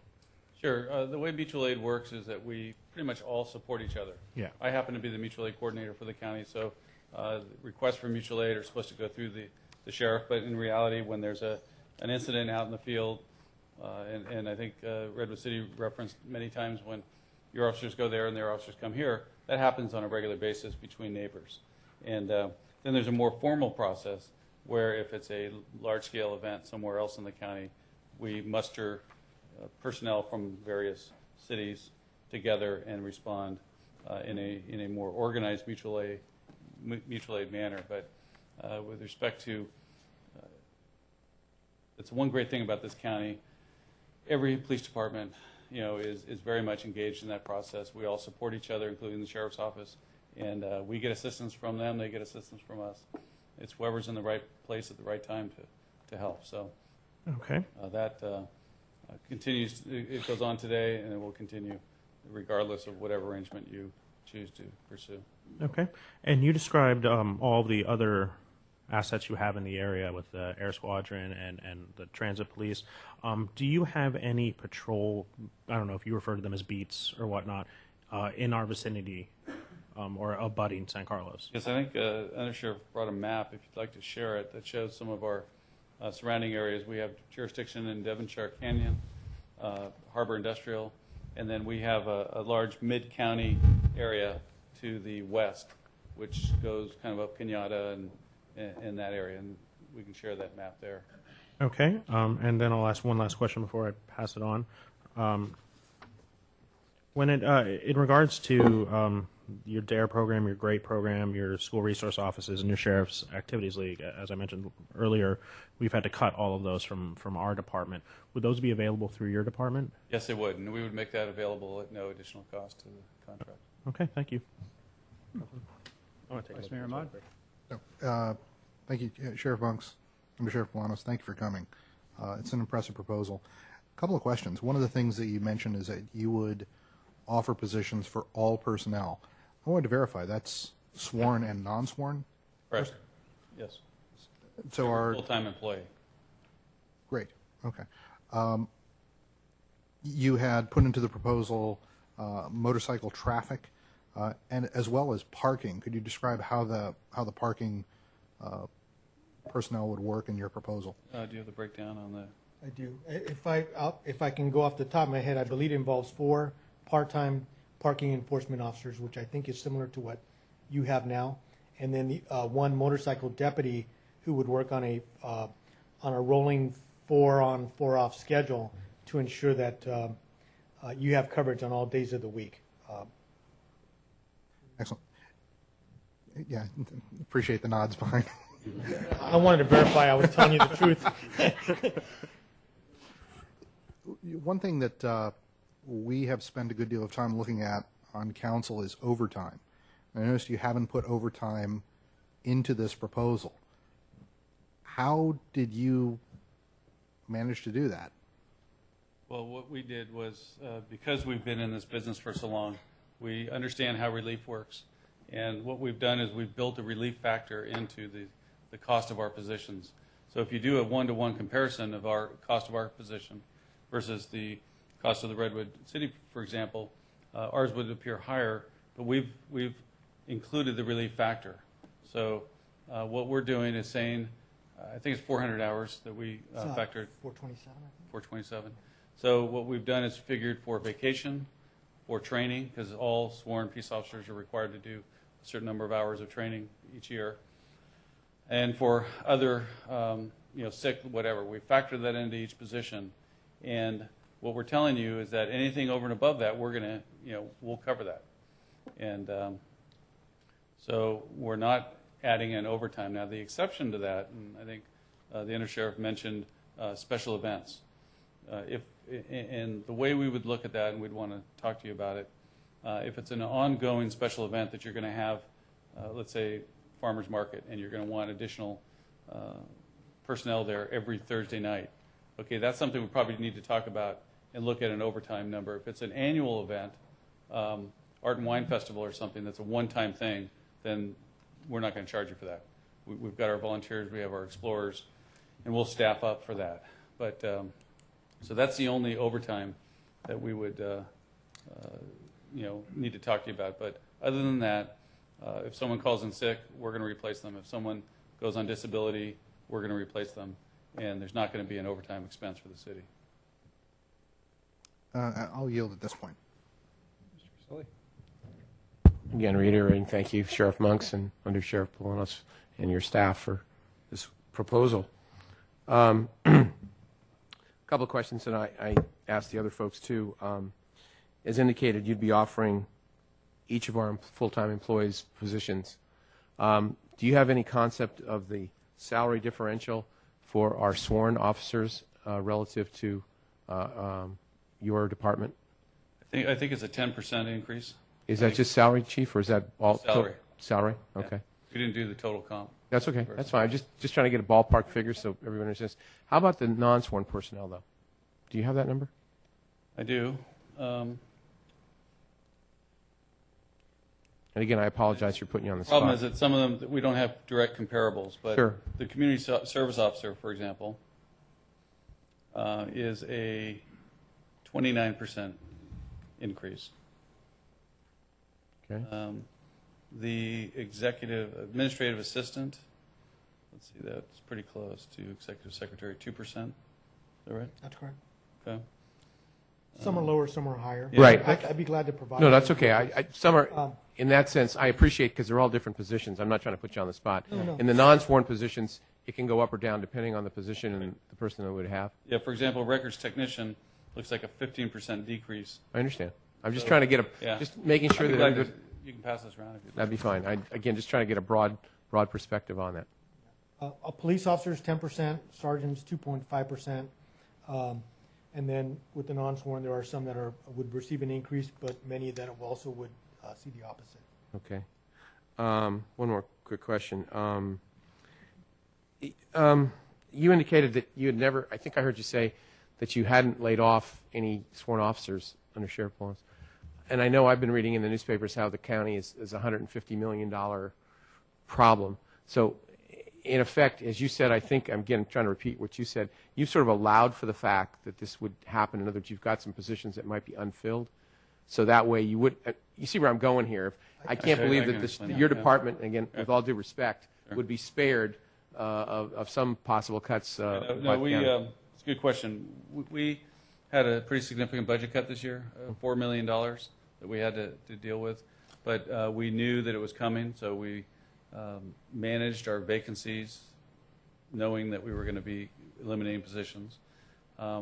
We did other things, too, in terms of cutting in other areas, becoming more efficient, reducing vehicles, for example, cutting, increasing revenues. We were able to increase revenues. So at the end of that process, we eliminated 20 positions from the sheriff's office. Mm-hmm. And but we did that through attrition, through managing vacancies, and we didn't end up having to lay off anybody, as a matter of fact. I've got some others, but I'll wait. And then, once we were approached by your city and started discussions, we had extra vacancies that we had, because we weren't sure exactly what our cut was going to be, so we wanted to be safe. We kept additional vacancies, and then now we have those vacancies to work with. So it's kind of opportune timing in terms of having that ability. Okay, thank you. I'll have some others later. You guys are so big, I feel like if I got caught by one of your guys for a cell phone violation, here comes the air squadron, here comes... your contract is up, not with us, the one we're talking about, but the contract with your employees, it was set for Redwood City, I think, 2012. You're 2012 as well? Yes. Okay. And then your retirement formula is what? 350. 350. Okay. And I wanted to dive into the vehicle thing a little bit, if you don't mind, because I know we've got, you had on your chart about, like, for instance, 18 vehicles. Yeah, one motorcycle, and I know when you go down to our garage, we've got more than one motorcycle, for example. I don't know exactly what we have, but can you just explain that a little bit? You don't have to go into all the detail, but what were you saying there? What I was saying was, we have budgeted for the proposal 18 vehicles for your organization, of which 18 would be marked vehicles, and I believe one of those would be the motorcycle. I can. And so, if we have surplus right now, we would what mothball we those, or mentioned what? is that what we would do is inventory your vehicles. Mm-hmm. Essentially, since we would be absorbing your assets, we would inventory those vehicles, come up with a fair market value, and then we would give you that credit towards the contract. So let's say all the vehicles amounted to $250,000. We would give you that $250,000 discount on the first year of the contract, or maybe spread it out over 3 years of the contract. Mm-hmm. The same with, I don't know if we've delved that deep into the equipment, but firearms, if your officers, if the city owns your firearms, then we would do the same thing with that as well. Okay, thank you. That's it for now. Yeah, first, just a comment, Mr. Grisilli was talking about some numbers there. I want to compliment actually both organizations, Sheriff's Office and Redwood City. They've been in pretty much the same situation that our city has been in, which there's been no headcount growth at all. One organization's flat, one's down a few, and their cost spending over 3 years has been really small or nothing. So you've been living the tide that we all have been trying to control, and by controlling headcount and controlling expense, I compliment both of your organizations, and so that gives me confidence in how you're managing the bottom line. First question kind of relates a little bit to my customer satisfaction, but we have an example here. You have two cities, Portola Valley and Woodside. You've been doing business for a while, so how do you, or is there a way to survey or get information on how you're providing levels of service to those cities? Well, we do a survey, an annual survey. It's called CARES, and we do it through a variety of our different clients. As you know, we're a very diverse organization with the courts and the corrections and patrol, and so we are, proud of the results of the surveys. I believe we get a 98% favorable rating from that survey. I don't think that we specifically target those two communities. I know that we have those surveys available at our substations, and but they're included in the survey that you're doing. Survey, yeah. Wonderful.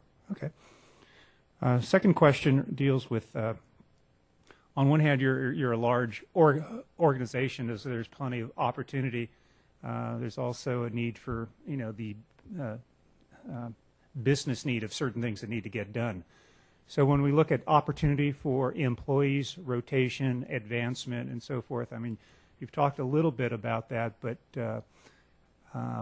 how does opportunity occur at the sheriff's office? How much rotation, how much opportunity, how much choice does a trained officer have in an area that he or she wants to go into eventually? That's a great question, and I think it probably speaks to one of the strengths that I believe we as an organization enjoy, and that's the breadth of assignment, the breadth of experience that our employees acquire.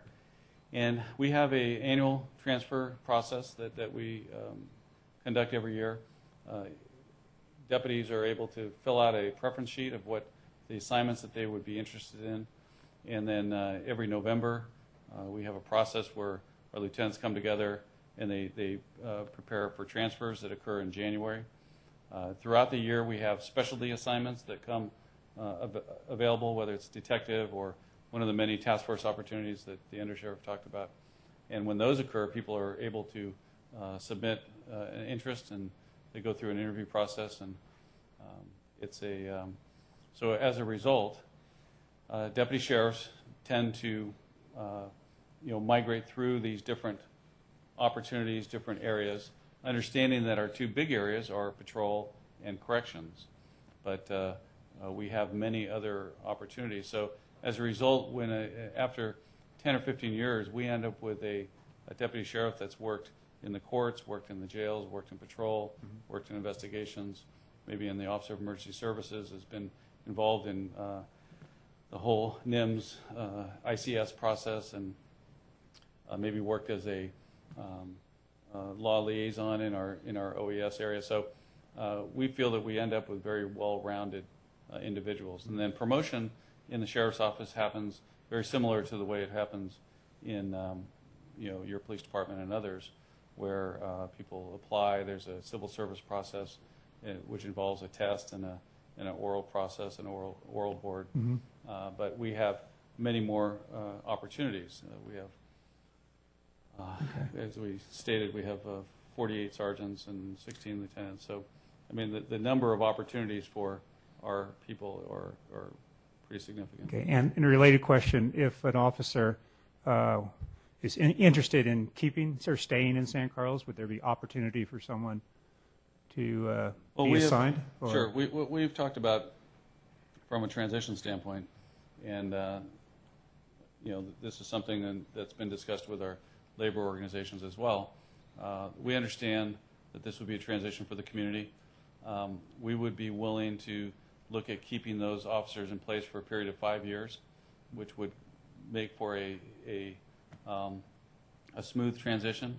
Your question before about new people coming in, I think that there would be a natural occurrence where individuals working here would probably want some of those opportunities that we've talked about. And as they left, new people would come in and learn that community, learn those neighborhoods, learn those cars that belong on the street and those that don't. And there would be a slow transition that would occur over that period of time. Some people might want to leave right away. Some might never want to leave. So, I think we would work closely with you as the customer to make that process smooth. That's all I have for now. Mr. Grocott, other questions? First one is relates to in your proposal. You give us two other communities that you provide service to: Portola Valley and Woodside. You used to provide service to East Palo Alto. Tell us a little bit about that. Why are you no longer in East Palo Alto? Sure. We patrolled East Palo Alto prior to its incorporation, and then when East Palo Alto incorporated in the early 80s, they started their own police department, and they were pretty much on their own for a period of time. And during the run-up to the late 80s and early 90s, things started to the violence in East Palo Alto increased, and the gang and drug problems associated with that. And it culminated in 1992 when East Palo Alto was dubbed the murder capital of the United States. They had 42 homicides in a city of 25,000. So if you were to extrapolate that to per 100,000, it would be, off the charts. So it was then that we returned to East Palo Alto. Pretty much overnight, we sent, I think it was 18 of our people into East Palo Alto.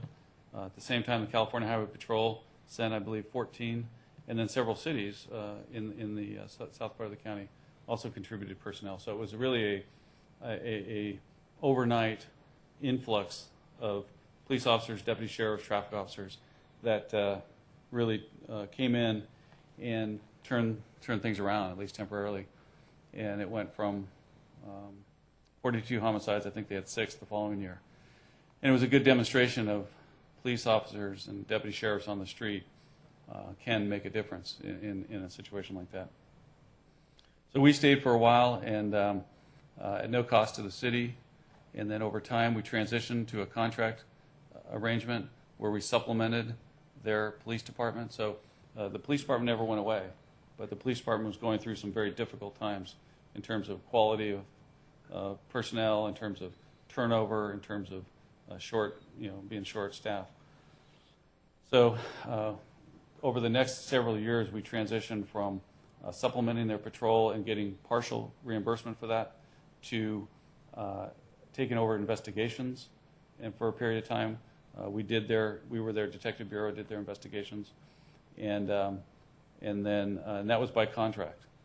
And then over time, when the new police chief came in, the current police chief, his goal was to take back essentially everything and have it all under the police department, and have the police grow the police department to be able to essentially take care of all their own needs. So what we did was we then started scaling down our presence as he was building up his detective bureau to the point where eventually we were able to pull out our people, and they have since done it all themselves.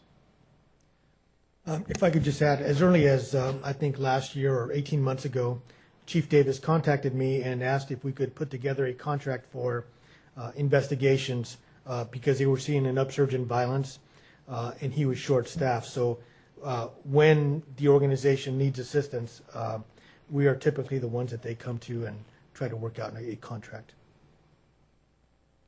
Okay, I have a couple more questions, but that was a long answer, so I would like to. No, please. No. I just like the rotation more. Okay. That's good. All right. I've got 2 more on my list, or 3 more on my list. I'll ask one more right now. I'll give you short answers this time. Okay. No, that's fine. It was a good answer. It Yes. deserved the long answer. That was much appreciated. It was mentioned before about dispatch. Can you speak to that? We're currently under contract with Menlo Sure. Park. Dispatch at the county is done by Public Safety Communications. I think she's right here, Jamie Young, who's the Director of Public Safety Communications. So when we first started discussions with your city, we had Jamie prepare a proposal for dispatch, and I think that was presented to you at one point. And then we were later told that you have a contract with Menlo Park. So if at some point in the future you wanted to look at that, I'm sure Jamie would give you the great price that she quoted earlier. So the proposal would go up a notch with Yes. dispatch included. Okay, thank you.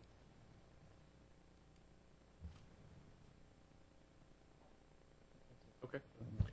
Just to follow up, So there won't. You don't see any problem with dispatch being out of Menlo Park? No. Okay. No. Great. I asked this question of the Redwood City folks too, and you may have the answer, or it may be a meet and confer item relative to you're going to be offering all our employees opportunities. What about the seniority aspect of that?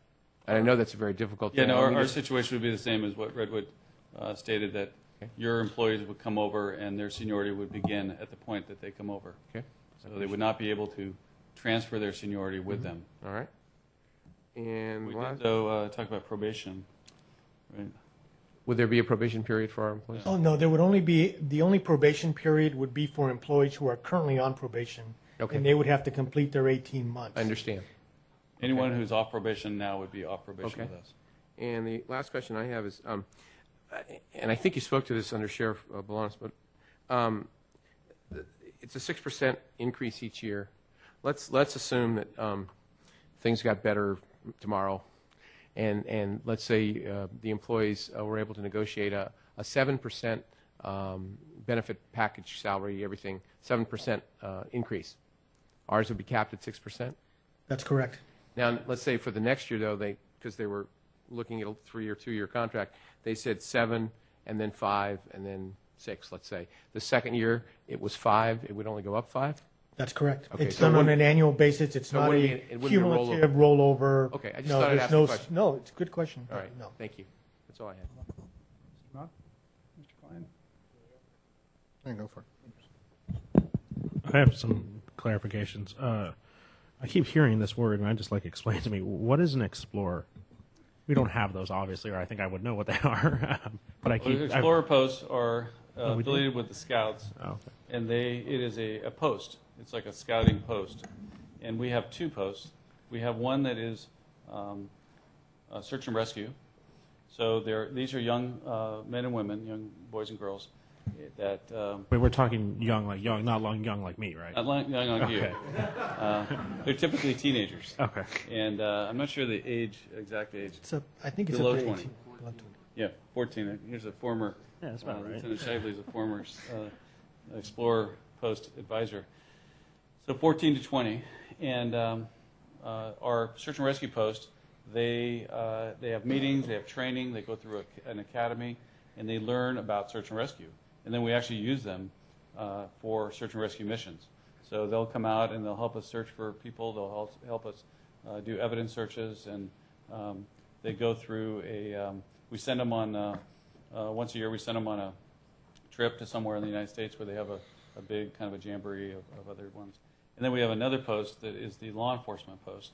And these young people learn law enforcement techniques, and it's kind of like a mini academy where they learn about law enforcement. They learn how to direct traffic, things like that. We use them and make them available to cities and other organizations for charity events and things like that. So you will see them out directing traffic at the Concours, or at the Pumpkin Festival, or at the Dream Machine, major events at the North Fair Oaks Festival. So it's a great way for young people to be exposed to public service, to law enforcement. We've had several of these young people join our organization.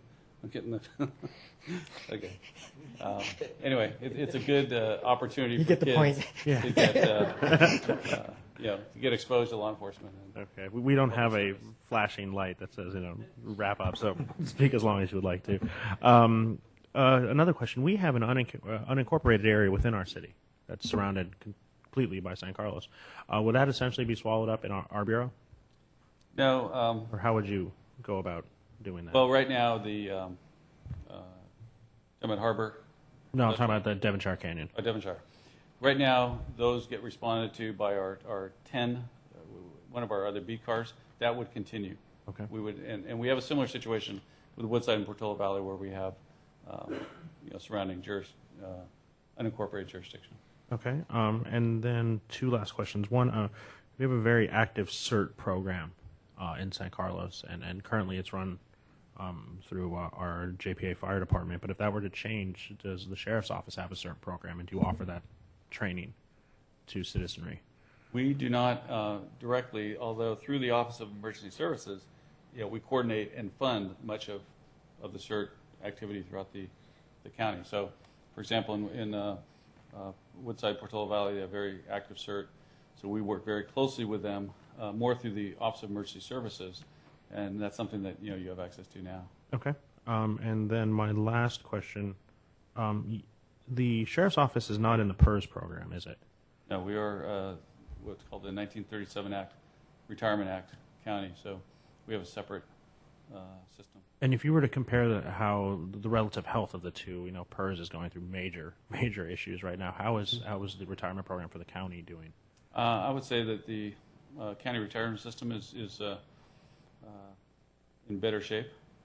We have a former board member here. DJ, would you attest to that? Sam Sarah had its best year ever. It was very quiet. If you could come up to the microphone so we could get that. Okay, great. Thank you. DJ is our president of our Deputy Sheriff Association. He was also an elected board member to the retirement system. Sam Sarah, last I heard just a month ago, was up 33% for the fiscal year, which is one of the best years we've ever had. So they did take a hit last year like everybody else, just like PERS, but very quietly they're almost back to 1995 or 2005 levels. So they've come quite a ways. Gotta find out who your broker is. That's all the questions I have. One of the things that we saw in one of the previous proposals was the option of a local captain. How does the sheriff's proposal deal with that issue? Well, our proposal includes a local captain, so it would be essentially like a contract chief. So, and that's included in the cost.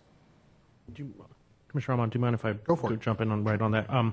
So in regards to a local captain, would that captain be attending our staff meetings? Would that be who we go to if we have issues? Yes, that captain would be here on the ground, available to you to come to your city council meetings. I mean, essentially whatever you would want. So accessible to the community. That captain would just be our chief, for a better term. Essentially be your chief. Okay. And it would have a, that would be your primary interface in terms of contract issues. One of the other things, we spent a good deal of time talking about the cultural aspects of how our community views our police force and vice versa. The previous respondents had talked about training for their officers. How would you see that type of training working for the Sheriff's Department? Well, as I mentioned earlier, we think that the transition, by maintaining the same personnel in the city, would initially address any transition issues, and that we don't see that there would be a mass exodus at any point. So there would be a gradual, changing, if you will, where someone went for a promotion, or someone went to retire, or someone went to some other opportunity in our department, and they would be replaced by one of our folks who perhaps wasn't a prior San Carlos officer, and that's where that acclimation, if you will, would occur. In terms of training, as the undersheriff mentioned, community policing, working with the community, treating people with respect and dignity, that's part of our culture. That's how we do business. So I wouldn't see that type of training. There'd be a certain amount of training in terms of orientation, learning the streets, things like that, and that would occur as these people kind of cycle in over time. I don't know, Carlos, do you have another? No, I think that addresses it. Last question. I spent a little time talking to the mayor of Cupertino. Cupertino has contracted their police services to the Santa Clara Sheriffs. And one of the things that she had mentioned was that through their local captain, they actually do make personnel choices, such that the sheriff may say, these are 12 people, you've got 6 requisitions, you have approval on who can come in. Do you anticipate that being the type of relationship that we would have, or how would those assignments be made? Yes, with our client contract agencies, we give the client very much, say in how that works. Now, it's not a you get to pick whoever you want thing. It's more of a relationship that's built over time. Understood. And I would envision this working here where your contract chief or captain would be the one that would be selecting individuals, and if there were openings in this bureau, they'd have an opportunity to look at different people and select different people. Now, one of the nice things about a arrangement like this is that there is someone working here that doesn't work out. It's easy to find another place for that person to work, and so and that's not always the case in a small department. So that's one of those niceties of a contract where you may never see that person again. Those are all my questions, Mr. Mayor. So I'm interested in another area on how your management team is setting some 2 or 3 year objectives and mainly the investments in technology.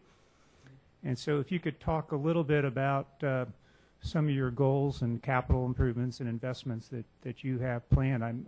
Again, I don't know the business well enough to know what a technology would be in your area, and you don't need to disclose that, but how active and what do you see coming up in the next couple of years in this area? How active are you with that? Sure, I'd be glad to. The undersheriff oversees a committee that we've formed, kind of an executive level committee within the sheriff's office that meets regularly between our operations folks and our technology folks as a way to look at technology decisions from a strategic perspective, and looking forward and looking at the various technology investments that we make to make sure that they fit together, that they support our mission. In terms of infrastructure, the big thing on the horizon for us is building a new jail. Not a technology issue, but that's a major project that we're doing right now. In terms of the technology, the biggest undertaking that we're doing right now is we're the lead agency on a project called CopLink, which is a Bay Area wide interoperability project that connects. The idea is to connect all records management systems in the 9 Bay Area counties together with a larger system that is throughout California. And the hope eventually is to interface that with state and federal systems as well. And that should give us eventually that single entry, single point of connecting the dots, so to speak, between all the different disparate systems that are out there.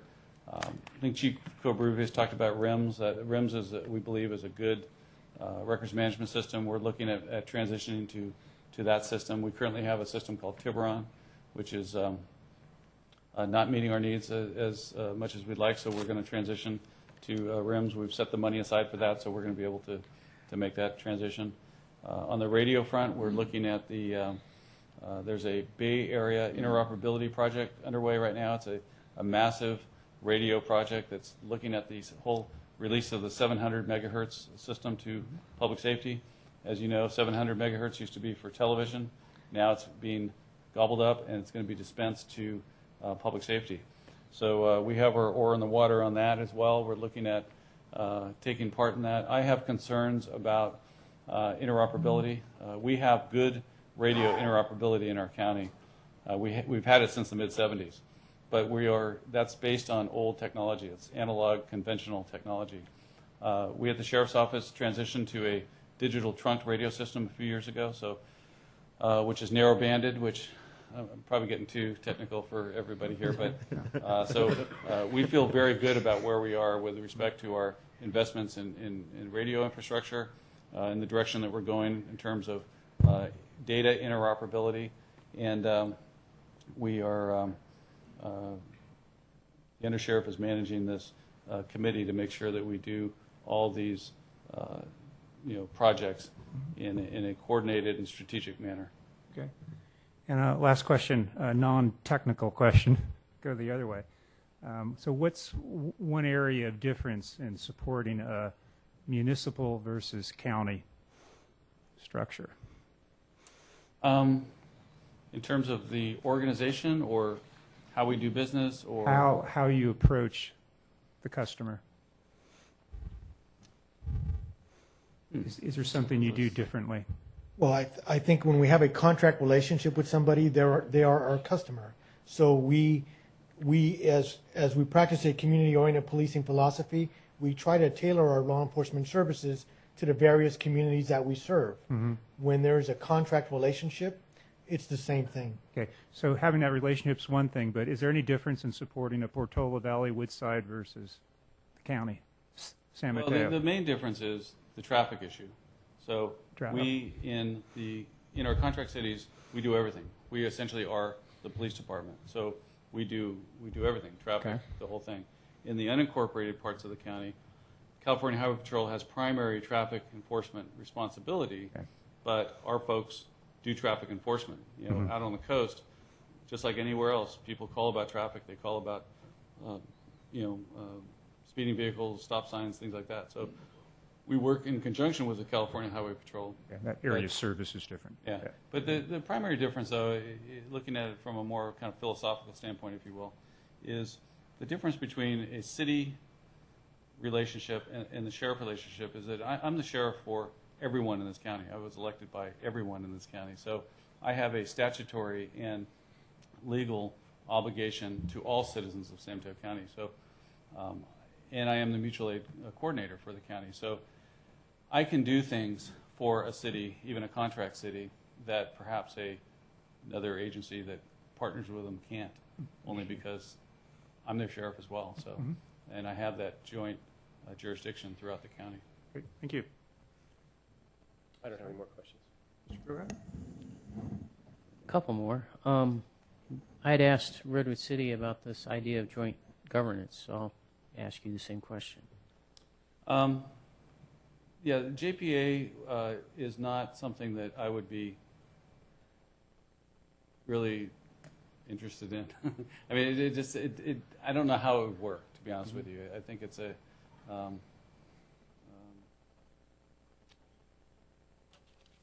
I just don't. I think what we're proposing is a clean, very time-tested. It's stood the test of time, of litigation, of experience. It's very clear. That would be way too confusing, convoluted. Yeah. No. Anyway, it's a good idea. At least you're honest. And we actually have a good example of it in the Narcotics Task Force. Yeah. And that's been around for 30 years, and it works great. But for this type of arrangement, I just don't think that would work. OES is that way too, right? Pardon me? OES. Yeah, OES is a great one. That's a great example. Yeah. This you gave me a long answer before. I'm going to give you a long question, maybe. It's sort of a two-part question. You're just like with Redwood City. You know, your costs are higher per officer.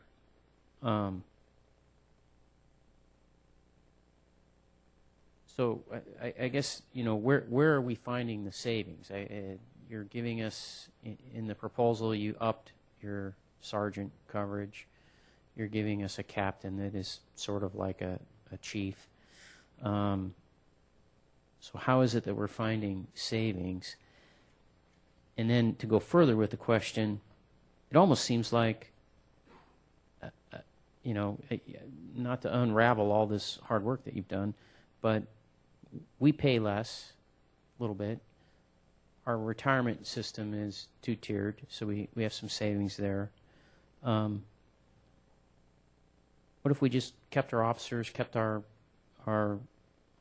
equipment, you know, cars, guns, everything, and just bought from you whatever it is that's saving us money, which I guess is the command structure? Where you save money, I believe, is that you are able to staff to a kind of a basic level. And without all the frills, you're flattening your organization, and you are not worried about a lot of the backroom stuff, training, personnel, and investigations, which really isn't a backroom function, it's a frontline function. Where you save money is having one detective, you pay for one detective, but essentially you have access to, our entire detective bureau. So that's a big hidden cost there, where you get one officer involved shooting, you get a homicide, double, triple homicide, and we're talking tens or hundreds of thousands of dollars over the course of the investigation and the in overtime and court costs and all that stuff. So essentially, we're saying to you, we're going to buy all that. We're going to take that on ourselves.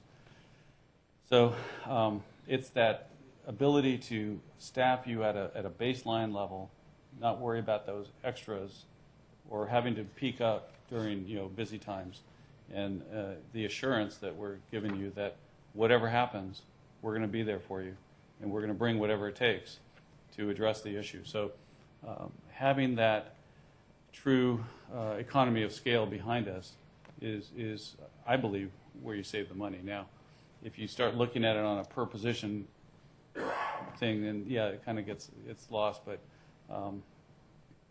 and we have a pretty efficient schedule. The 12 plan is pretty efficient because 6 at night to 6 in the morning. It's a very straightforward schedule. It doesn't. So if not I could, paying for extra people when you don't need them. So if I could summarize back, I know Mr. Royce talked with the other department about our overtime. Our detectives, we had quite a bit of overtime last year with detectives, and we had quite a bit of overtime with patrol officers, and I guess that would get flattened. That's kind of the back. Mm-hmm. Yeah. Well, that's that loaded cost. When we told you that we included the replacement cost, and then there's also a line in there for what is it, other associated costs, or and that's kind of like, I view that as you're buying into our organization. Mm-hmm. You're buying a stake in the organization, and in return, I'm assuring you that whatever you need, we're going to take care of it. So that $400,000 is sort of a contingency fee. Well, it's kind of contingency, but it's real cost. Yeah. But it's buying a stake in the department, and now you're part of the family, and Mm-hmm. we're going to do whatever we need to meet your needs. Thank you. Any other questions? One follow-up. And I see an officer from Redwood City, so I'll pass this also to Redwood City obliquely. One of the crimes that we deal with in San Carlos is identity theft and computer fraud. Can you tell me how the Sheriff's Department is equipped to handle these? How would people in San Carlos make reports? Where does that go? Well, we are the lead agency in our county on the REACT Task Force, which is the High-Tech Crimes Task Force. They handle a lot of our those types of crimes, so you would have access to their services. So, I mean, but in terms of the mechanics of how it would occur, yeah, I mean, as it does now with any crime, the victim would call the police department would go out and take an initial report. Then that report would be referred to the Detective Bureau, and then the Detective Bureau would determine who best to handle that. So if it was a case that really rose to the level of a REACT investigation, then that case would be referred to REACT, and they would conduct the follow-up investigation. We fully understand that one detective you're paying for is not going to be able to handle the caseload here. So that's why we're able to save you some money, because we have detectives that specialize in major crimes, homicide, sex crimes, juvenile, all different categories. Thank you. Not really a question, just to the Sheriff's Department and to Redwood City as well. I know this isn't free. You don't do this. This takes staff time, and I just want to say thanks one last time to both the Sheriff's Department and Redwood City, because even in this budget time, you took time and you took money out of your budgets to do this, to make these proposals to us as a city and as a council. So just once again, thank you very much, and to Redwood City as well. I understand that you all took a lot of time to do this, so it's very touching, and just thank you. Great. Thank you very, very much. Okay, thank you very much. So just to let you know what we're going to do here, we'll take a little intermission, a little break here for about 5 minutes, and then we're going to open it up to public comment. We're very interested in what your thoughts are. If you do have any questions, we'll get staff to jot those down. Again, just to talk to you a little bit to clarify what our process is here. This is basically a study session. We're here and invite these two organizations to in person present these two proposals. Over the next month and a half, though, let's take 2 steps back. Council first will be meeting. We'll probably have 1 or 2 more meetings specifically on this area. The first decision point would be, should we outsource? That's the first thing. No decision on that has been made. If the answer to that is yes, and then we get to the second question, who? And we have 2 proposals here that are in front of us. Again, the timing of that will be the month of May, the month of June. We need to be pretty well tidied up with our budget by the end of June, since July 1st begins the beginning of the fiscal year. So I just wanted to clarify that. Also, if we could get slides, I'm sure that's probably already planned. We will be, of course, posting these 2 set of slides on our San Carlos site here within the next day or 2, I would assume. That'd be okay. And for anybody, of course, watching on TV or here in person and on the web, I guess you may know this, probably the people on the web, but this broadcast is available as an archive. So if you're talking to friends or family or anybody and you want to kind of remember what somebody said or just go back and review it, you just go to our city webpage, go to the meeting, and go to archives, and you could actually watch the video. And did I just cut out? No. I'm fine. And actually skim ahead and get to various parts of the meeting that you want to. So with that, again, let's take until 10 minutes to a break here. We'll get back at 10 minutes to, and we will welcome public comments. There are forms to fill out in the back corner if you'd like to speak. Thank you. Have these special meetings more often. I like these breaks. Yeah.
Again, if you have any speaker cards, just bring them up here. Christine?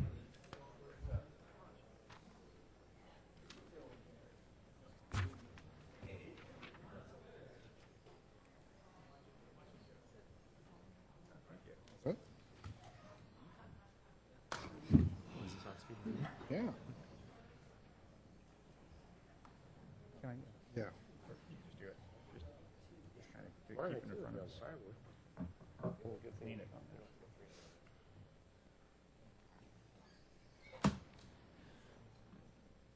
Okay, again, we're interested in your thoughts, any questions you have. First, let's see, I have a couple here, Ken Castle and Heidi Morrison. Ken, if you come up first.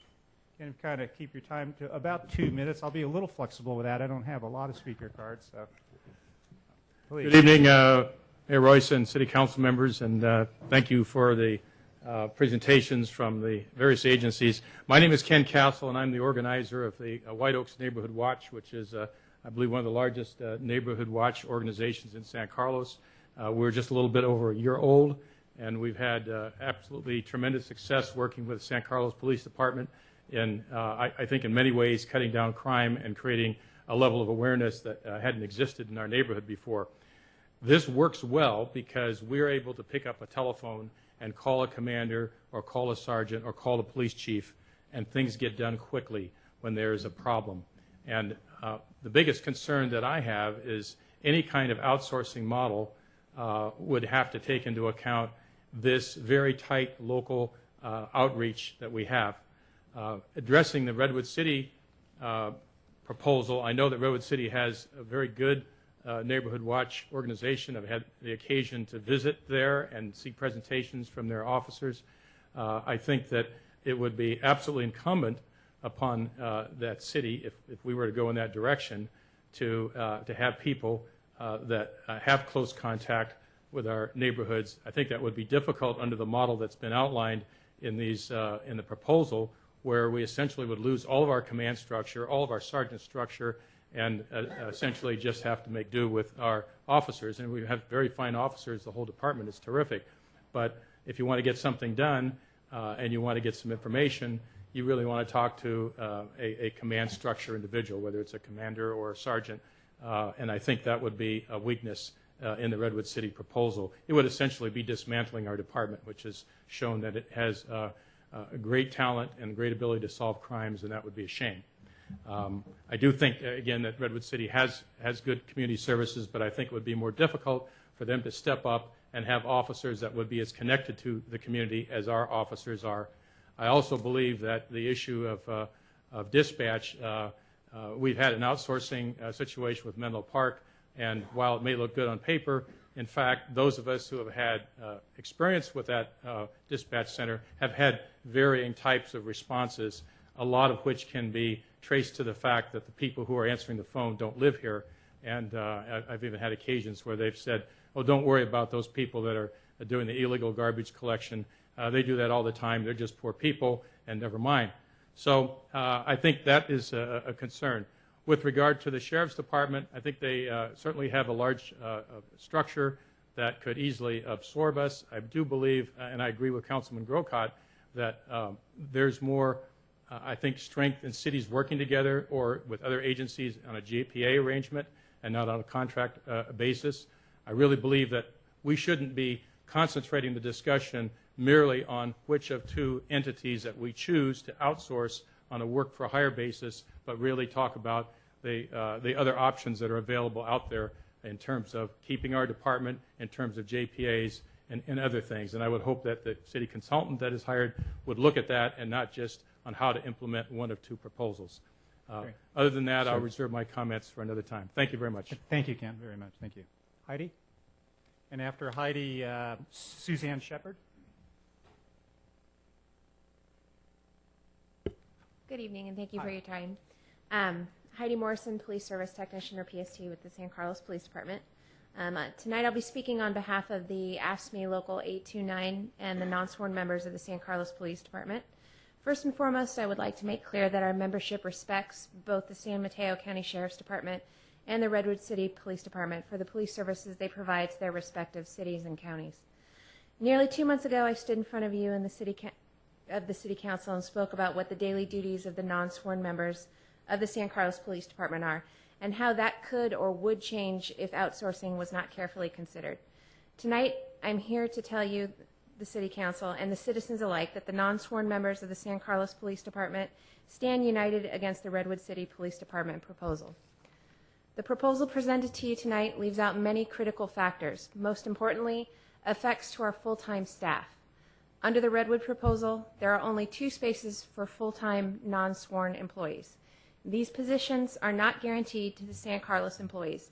In fact, no positions are guaranteed to San Carlos non-sworn or sworn officers.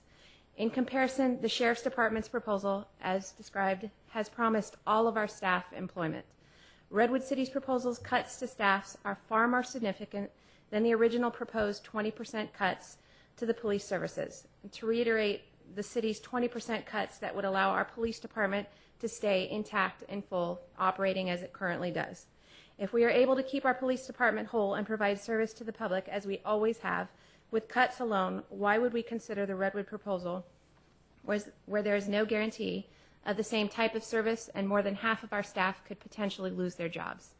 On paper, the Redwood proposal may read well, but I beg the City Council to ask, without our records technicians, police service technicians, and community service officers, who is doing their work?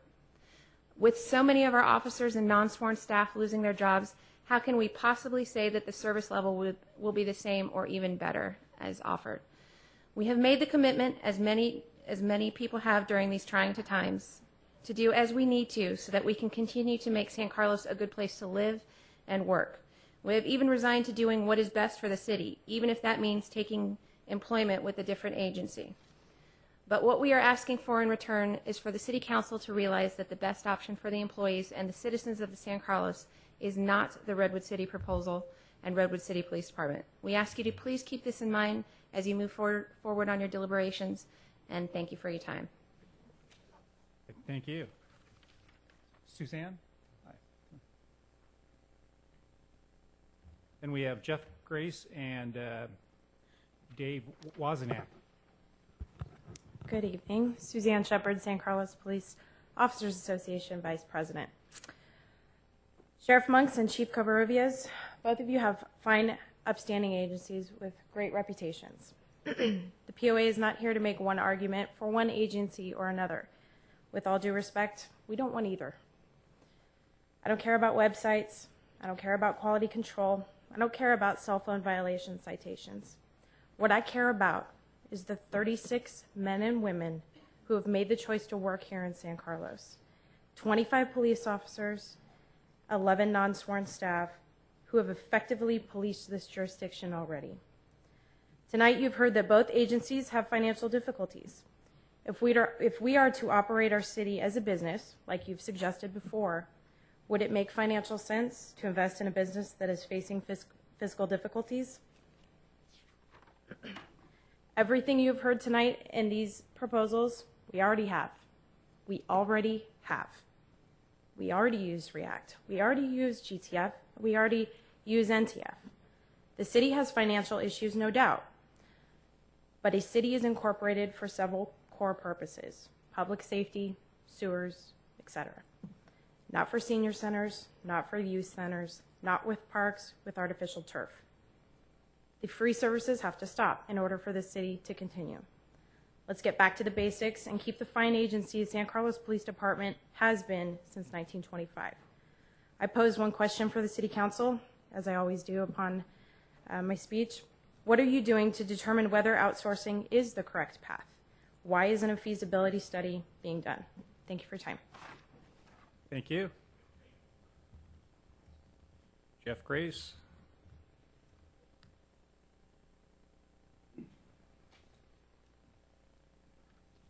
Mayor Royce, City Council, thank you. I'm Jeff Grace, San Carlos. During the past 10 years, I've had the opportunity to do a significant amount of work with the San Mateo Sheriff's Department through my job.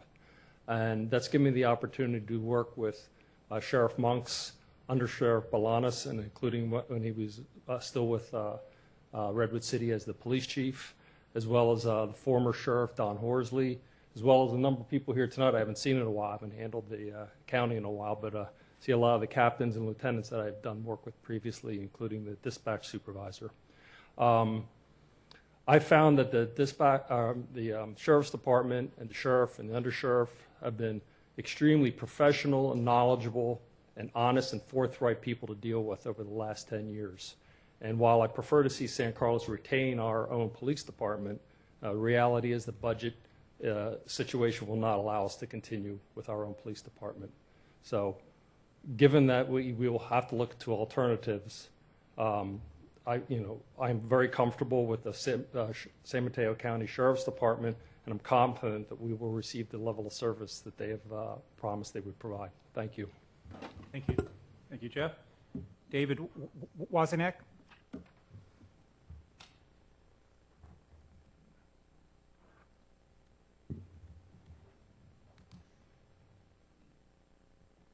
Hello.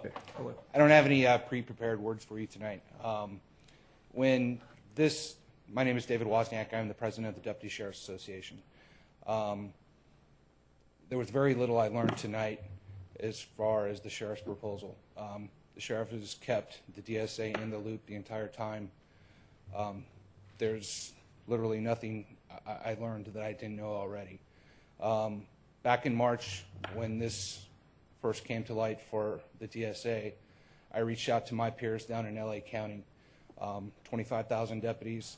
They have a lot of contract beats. They've gone through this a million times. Asked them, what is some advice? Their advice was, get a seat at the table, make sure promises aren't being made that can't be fulfilled, and make sure everything is realistic. I can tell you that there are no promises being made that are not realistic and that I don't see the sheriff following through. As far as contract beats, and there was some talk about getting things addressed. I've worked in Woodside, and when there's a problem in Woodside, it gets addressed immediately. And I can tell you that from a patrol level. I don't see that as a concern. I hope you do see that a proposal offers everybody jobs. I think that's important, and I hope you take that in consideration when you finally do make this decision. Great, thank you. Anybody else would like to speak on this? Welcome. Please, come on up.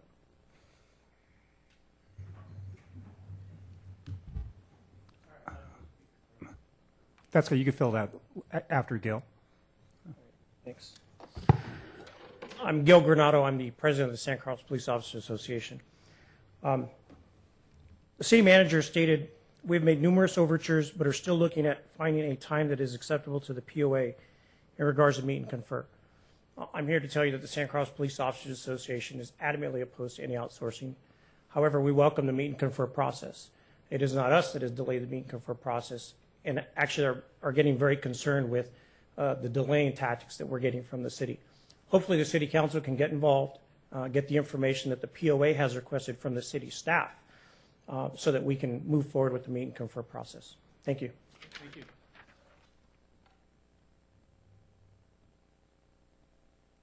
Anybody else? You're welcome. Any other thoughts? Please come on up, sir. Yeah, thank you. You could fill out a speaker card after you speak and give it to our clerk. It'd be great. Thank you. You'd say your name and where you're from. Super. My name is Daniel Blanchette. I'm a local San Carlos resident. And I just wanted to address the meeting because when I heard that it was being held, the topic, I think it's important as a San Carlos entity to maintain the San Carlos Police Department. There are only so many things that we can point to that make San Carlos the small town feel the place that it is. We're not Redwood City. We're not San Mateo.